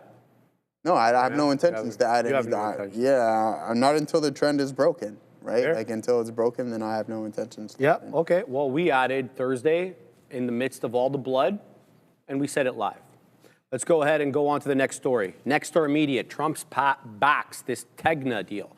I think I'm saying it right. President Donald Trump publicly endorsed Nexstar Media's proposed $6.2 billion acquisition of Tegna. Am I saying that right? Reversing his earlier opposition to the deal, he framed the merger as a way to increase competition against national broadcast networks, arguing that it would weaken what he called fake news by strengthening alternative media voices. The endorsement removes a major political overhang that had weighed on perceived regulatory risks. He previously criticized Nexstar Tegna deal in November, warning against further consolidation if it benefited major networks, as he saw there was too much concentration of power in those networks. For investors, this reversal is notable because political signaling can heavily influence, of course, the FCC posture towards these large broadcast mergers. So just to give you some deal structure and information here, Nexstar currently owns or partners with over 200 local TV stations and would be Tegna's 64 stations that would be added on to that 200 plus. That would expand coverage on a combination of those two companies to roughly over 80% of U.S. households. Now, I don't think 80% of Americans still watch linear television, so it would be 80% of the households, but how many of those households actually watch? The deal was announced in August of 25 and is expected to close the second half of this year. And the merger reflects that broader media consolidation trends. We've been seeing it everywhere. Warner Brothers, Paramount, Skydance, Netflix, all looking to kind of consolidate. The FCC rules currently cap station ownership at 39% of U.S. households, meaning an approval here would require a regulatory change or regulatory relief. So that has to be processed as well through the executive. The Nexstar CEO, Perry Sook, has been vocal in pushing for deregulation. He calls the current ownership, Joey, the current ownership limits, I would say, antiquated in a media landscape that is dominated now by the big tech players like your Amazons, your Apples, who have a whole bunch of money, and these guys are just trying to stay competitive. What do you think? It's interesting. What's the ticker for this thing here? Which one are you talking about? Nexstar. Nexstar, it's XTAA or whatever, I forgot. I had it in the morning. Type in Nexstar there. I can get it for you. Give me a second. There we go. NEXSTAR. It is NXST. NXST. There you go. Nexstar Media Group. Let's see if we can pull this bad boy up. Doesn't Tegna is TGNA for anybody who wants to know. TGNA. Oh, okay. So I mean, like here it is on the news, right? So you get that big, massive gap up. You pump all the way up to $243, and you're slowly starting to come back in here, guys. So keep an eye out on this. But a nice steady trend to the top side right now. You're holding those these higher lows, I should say. What am I looking for? What is the word I'm looking for here, Sharif? What's up, Lower highs, essentially, is what we're getting at here. And then, sure enough, you're starting to get that breakout, so not too bad of a look whatsoever here. If that breakout is sustained, look for some further dated pivots to break through. And sure enough, that's going to head north of that 218 mark, so not too bad of a look in NXST. All right, let's talk about Kroger. KR, let's see if it's still up on the day. Where is it at? It's up 4.5, a little bit more off the high, 73.18 high, trying to trade right now above 7.5. And the shares were up more than 6% in pre-market trading after reports that the company has selected Greg Foran as its next CEO. The appointment comes nearly a year after the board ousted the former CEO, Rodney McMullen, following an investigation into personal conduct. The Journal, the Wall Street Journal, that is, announced or reported that the announcement could be made as early as Monday. Let me just look to see if the announcement came in formally. Yes, I do see it here, likely to begin. Kroger taps. So this one's saying that it did already happen. So who is this guy? He is a seasoned retail executive, and he most recently served as CEO of Air New Zealand for about 5 years. He stepped down October of last year of 2025. Prior to that, he was CEO and president of Walmart USA, so not Walmart total, just the U.S. division, where he was credited with improving the store's operation and execution. He's being called here the Walmart turnaround architect. And he served there from 2014 to 2019. He delivered 20 consecutive quarters of positive comparable sales growth. Not a bad look.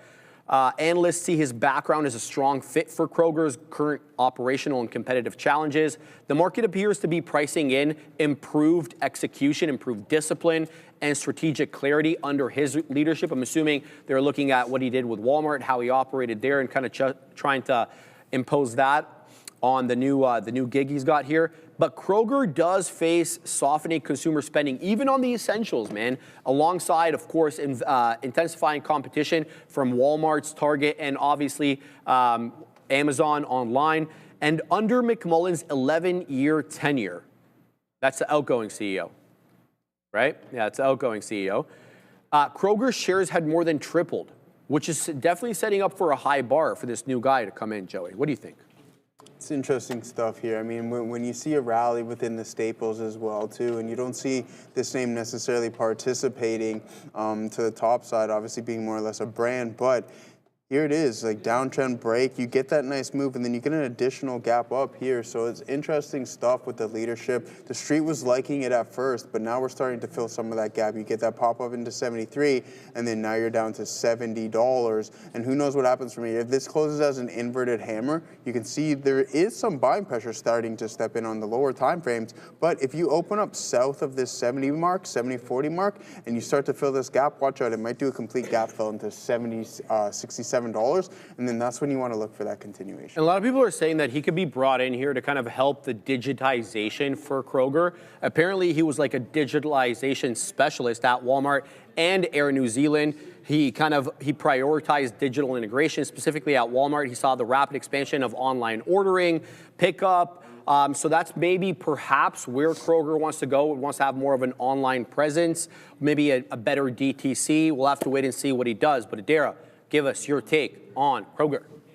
So I find this pretty interesting because I looked into Greg Foran. If you've noticed, he's generally tends to have 5-year tenures in whatever job he has. Like he was, again, half a decade more or less here at Walmart as the CEO of Walmart US. Then he spends another 5 years here at Air New Zealand. So that tends to kind of be the length of his tenures. Furthermore, he tends to kind of take jobs, as far as I can tell, based on, again, the Air New Zealand job and the job here at Walmart, in a situation where he is going to be up against a lot of struggles. He does not take jobs that are going to be really easy. You just drop him into a company and he's like, okay, I'll pick up where we're going off. He wants to take things down from the ground up. He used to do apparently undercover shopping while he worked at Walmart. So that is really cool. He focused on improving existing stores rather than building new stores. Then at Air New Zealand, it's interesting because yes, he did depart in October of 2025, but he announced his resignation going back to March of 2025. So he didn't just yeet. He gave them 7 months to prepare for his exit. This is someone who was responsible. This is someone who was diligent. This is someone who's not going to leave a company in a lurch last minute. Now, I think that's an excellent look for Kroger. Now, again, given how he tends to have tenures that kind of more veer towards the fixing up a company side of things, he's not going to maybe stay for multiple years, but when I say multiple years, I mean multiple decades, but he will give you a solid period as however long his tenure is. This makes me think that Kroger doesn't really want a long-term CEO. They want somebody who's going to be there to maybe 2030 more or less, who's just going to give them a really, really solid performance and understand what the company needs. I think Greg Foran is a great choice if that's what they're going for. If not, then I do wonder. But I mean, again, if they're looking for someone who's just going to do a thorough turnaround and leave the company in a better position than where he found it, Hats off to Greg. Thank you very much. Let's talk about Live Nation. Having a good day today, up 4 1/3, as executives and lobbyists are reportedly in discussions with senior U.S. Department of Justice officials to try to avoid going to trial over the allegations the company operates an illegal monopoly. I think a lot of people don't like them from the concert fiasco that we saw last year, I think, with the Eras Tour. The talks are set to be occurring outside the Department of Justice Antitrust Division and involve other senior officials, which is highlighting, of course, the high stakes and potentially sensitive case that is forming at the moment. Neither Live Nation or the Department of Justice replied to comment.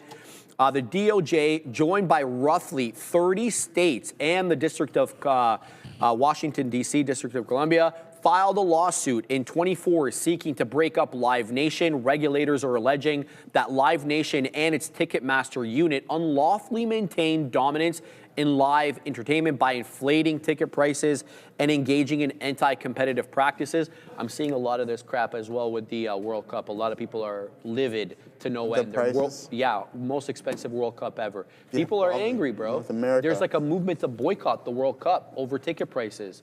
People are pissed, Joey.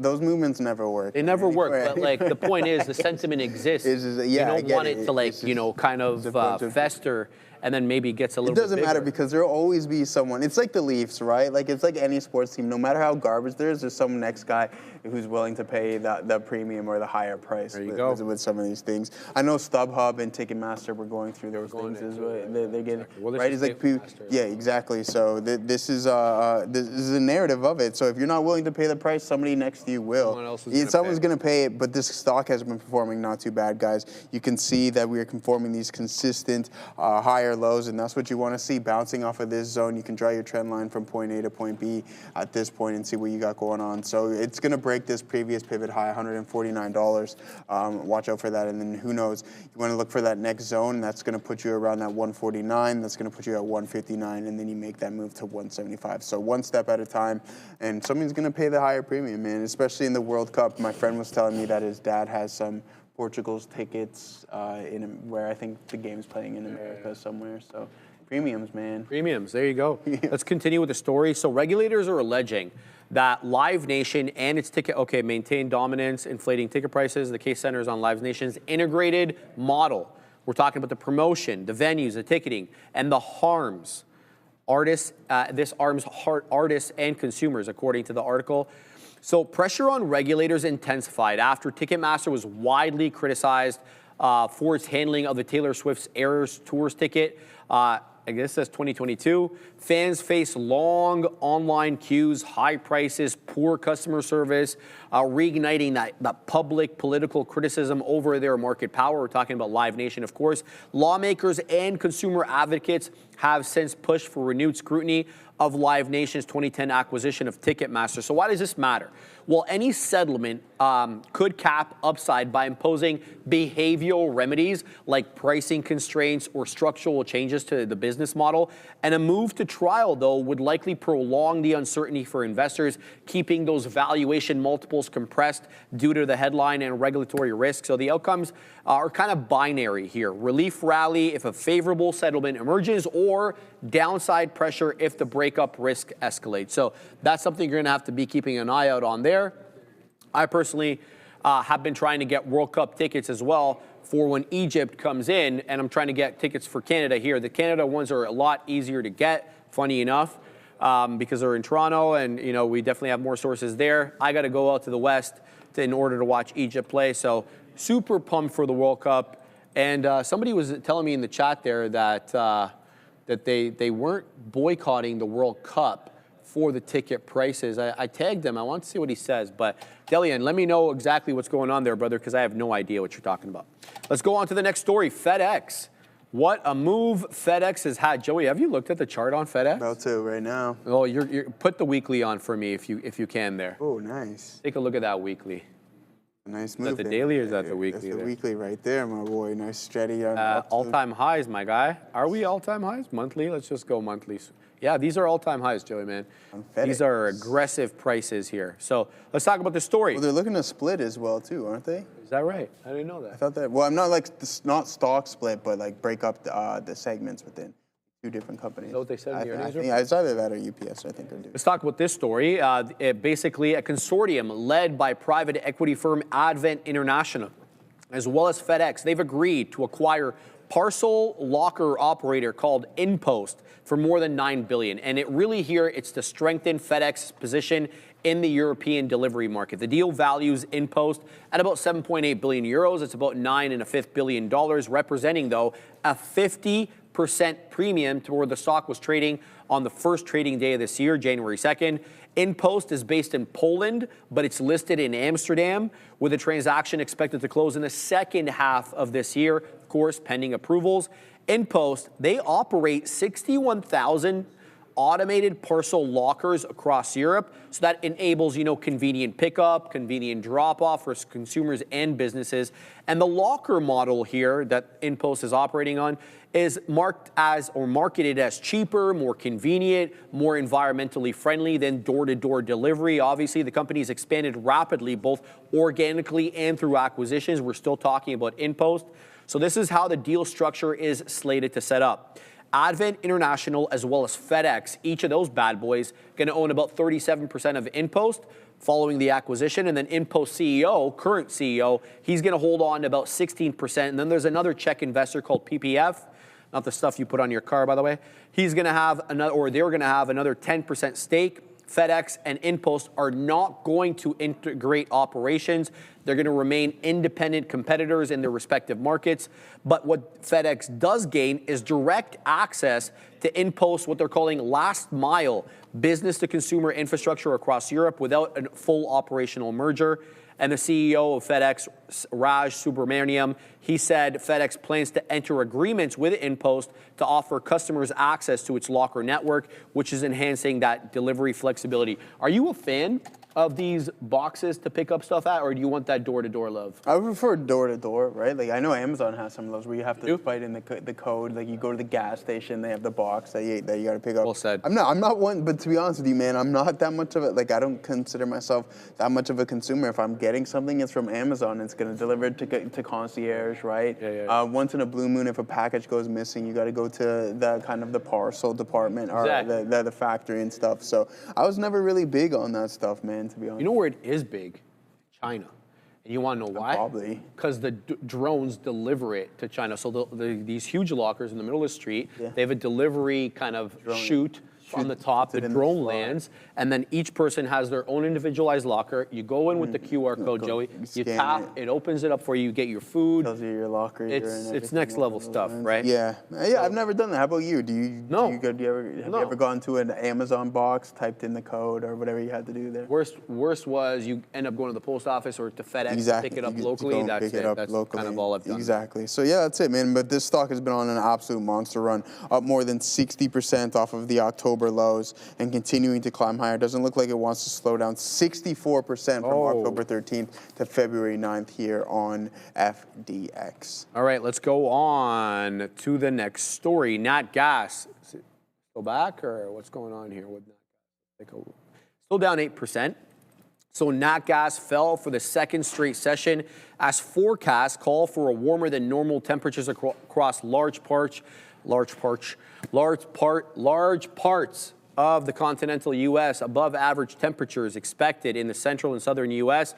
We're finally getting a nice spell as well. Hopefully it starts tomorrow. We go down to like negative single digits, maybe plus single digits. It's a lot better than the double digits we're getting right now.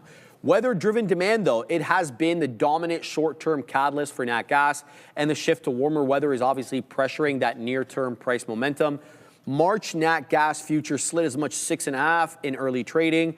Prices had already dropped 2.5 percentage points on Friday, and that ended up snapping a 3-day win streak. The latest move effectively unwinds that late January spike that followed after a sharp cold snap and the supply disruption. So did it give back the entire thing, Joey? Let's take a quick look here at UNG ever since that breakout level that we had in Jan. So let's go UNG. Yes, sir. Let's have a look. That's the monthly. Obviously, we don't want the monthly, Joey, because it doesn't look good there. There is the price. Okay, so we broke out. You want to say yes? We're basically right at that breakout level. I want to say around 12 bucks. Maybe we're holding a little bit here from that $12 area. That is the breakout level that we were talking about on the 16th when we gapped up from the 16th to the 20th, so that was a weekend. It was up like 13%, I think, over the weekend. So yeah, it looks like we're giving back almost the entire thing. Not surprised about that since it was weather related. Guys, just going to digress for a second. BRLS is halted up at $1.72. It's 2 pennies below the day high, but a great recovery here on BRLS. We were involved in this one earlier, and then we got out of it, lost VWAP. Here it is, right back at the highs, and looking to take out that high. So be on the lookout here, BRLS. Supply signals, though, we talked about that. It wasn't just weather related, it was a bit of both. The weekly Baker Hughes report showed a notable increase as well in drilling activity in Haynesville Shale, which is northwest of Louisiana and East Texas. Rising rig counts typically signal higher future supply, which weighs, of course, on the front month pricing expectations.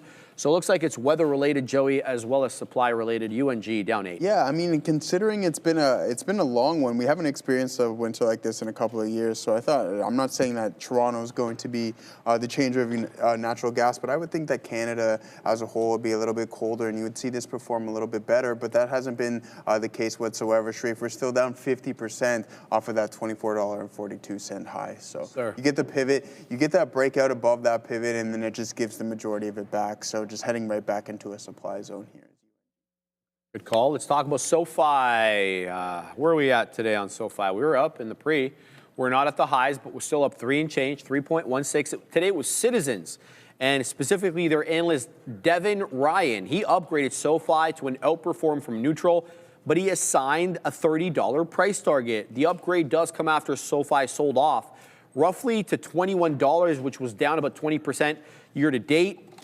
Following a peak of $30 in late 25, Citizens as an agency views the pullback as an opportunity to buy more rather than a structural breakdown in the story. The firm argues that SoFi has been caught in a risk-off, style rotation that penalized these higher growth financial names. We saw it in, of course, Hood as well. Ryan believes the sell-off is driven by multiple compression and technical pressure than by any near-term macro deterioration in the fundamental story. SoFi is described by the analyst, quote, as compounding at scale with accelerating diversification away from lending towards fee-based and capital-light revenue streams. We often talk about this one, starting out in a very specific moat, which was refinancing high-interest student loans, and then they've diversified into so many other things.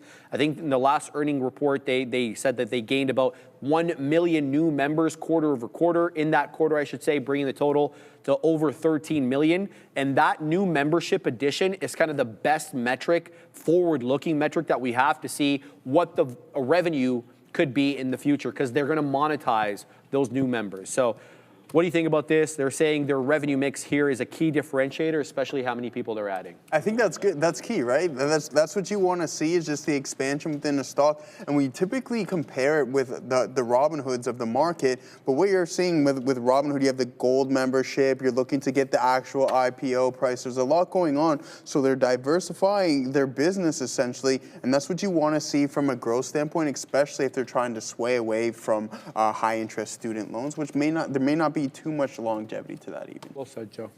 All right, let's go on to Oracle. Analyst upgrade here refocuses the AI narrative. Oracle's up 10.5%, still a little bit half a trillion dollar market valuation. It's at 453, so still below that. 159.75 high, trading at 157.91. Now we're going to pause for a second. We've got to go to Adara with news at the desk. Be aware here, crypto on Watchlist. We get some comments from Fed's Waller saying that some crypto euphoria that came in with Trump is fading. So again, Fed's Waller here saying that some of this excitement around crypto that we had during the start of President Trump's term last year is fading out a bit. Back to you. All right. The analyst believes, okay, so let's talk about this. Oracle story, sorry. So it's D.A. Davidson today with the upgrade. They upgrade Oracle to a buy from neutral, but most importantly, they kept that same $180 price target. And their argument is that the recent downside pressure, which is tied, according to the analyst, to OpenAI fears, has gone too far. They believe, the analyst believes, that the market has over-penalized Oracle due to uncertainty around, the many things, AI exposure, which is creating an opportunity that, the overhang begins to ease. We'll see. Guys, BRLS just took out the day high, 187 now. It's really going. It's up 175%. BRLS, the ticker there. The call frames the current setup as a sentiment reset rather than, a fundamental deterioration of Oracle's long-term positioning. And it was analyst Gil Luria. He said concerns around Oracle's exposure to OpenAI are diminishing. A revamped OpenAI, according to him, is expected to reemerge as a major challenger to some of the big names that we've been seeing lately, Oracle, Claude come to mind, and meet its commitments, because OpenAI's got to do well in order for Oracle to want to back that horse, right? He talked about, the large-scale data center obligations that Oracle is tied to, as well as others. And he also noted that OpenAI holds roughly about $40 billion in cash, and if they wanted to, could probably raise up to $100 billion more. Why does that matter to Oracle? Because they're the payor. OpenAI is the payee, and Oracle is the payor. So if the payee doesn't have money, the payor can go smash his head against the wall. And that's not what they're saying here. They're saying that they've got money. The market is currently pricing the OpenAI relationship as a negative, with D.A. Davidson, though, viewing this as a mispricing by the market. We've talked about, obviously, OpenAI and possibly its best days behind it. The firm pushed back on the idea that Oracle's legacy software business is obsolete. And they emphasized here, even though we saw Software Armageddon last week, software isn't dead. And they're making the argument that Oracle's core business alone supports that 18 forward times earning multiple that they currently have. Whether you agree with that or not, I think reasonable people can disagree. But here's the deal, Joey. The company is carrying, Oracle, $130 billion in debt and $248 billion in operating lease commitments. That's a lot of contingent liability overhang. What are your thoughts? That's a lot, and you can understand why the street is punishing it the way it is. You have this massive move higher on the earnings report. The guidance was absolutely insane. Adair brought that to you, where you move 43% in the span of one trading session. You get the report, and it's a massive gap up. But we know with the market is that sometimes it can over-exaggerate, whether it be to the top side or to the downside. One thing to note, and I heard you guys talking about it this morning, which I also don't think has been taken into consideration with Oracle, is the TikTok deal. They're going to be front and center in that, so that can continue. This can help rebound the name once all of this bad news has started to be phased out. But as for Oracle, we know their debt obligations. It's not looking too good so far, but there is a little bit down the pipeline. There is light at the end of the tunnel, and with their primary business potentially mitigating with losses they can endure with building out this AI infrastructure, then sure enough, Oracle will rebound aggressively. But the street is definitely over-exaggerated on this move down, considering we shouldn't have gone up 40% from that 443 level. We're down 54% from that previous pivot high. I think at some point, Oracle is going to rebound. I don't know. I couldn't read it, but as soon as the Patriots player came, he folded pretty quickly. All right, Adair, please give us your take on Oracle. I'm going to shock everybody here. I have no problem with this upgrade. I respect this upgrade. Why? Because it's really not as bullish as we think it is. Their price target is 180. That is this level here. That's this gap level. That is still markedly below the all-time high, just below 350. So, as far as upgrades go, this is not a particularly bullish one. And I also like that they do recognize, as I repeatedly have, the ongoing and massive issues with the debt. There are still a lot of risks that are going to be on this company. So I really see this as a short-term, hey, this can bounce a bit, but not a long-term endorsement of the company. So I think that's probably the best way to go here. And again, I know I've seen people in the chat commenting, Adair takes Oracle personally. I know, whatever, I have quite the rant on Oracle, but here's the thing, I've done the research to back it up. So as far as I am concerned, unless Oracle sees a bit of a change in the tides here, as we know some people in the show say, if we see some kind of market difference in terms of Oracle actually beating revenue, which they haven't the last 2 quarters. Unless we start seeing that, I'm going to stand firm on my ground in this one because there is just a lot of the fundamentals that the company is saying we're going to see. We just haven't yet. So with that in mind, I actually think this upgrade is fair because it's saying, hey, the stock's not going to continue falling for now, but it's also recognizing these real overhead risks. I think it's a responsible analyst note. Thank you very much for that, Adara. And with that, we added another 1.25 there, eh? From the last week, I think we gave them 3.5. Oh, now we yeah, got 1.25 on the clock. Damn, Here, so that's that's a little bit of an accumulation. I'll write that down. No distribution, though, Write not that right quite here. yet, Joey. It's documented. All right. From Joey and myself, guys, a happy Monday to everybody. I hope everybody had a great Super Bowl and a great weekend. The big boys, they're that away. I'll see everybody at the news desk shortly. I see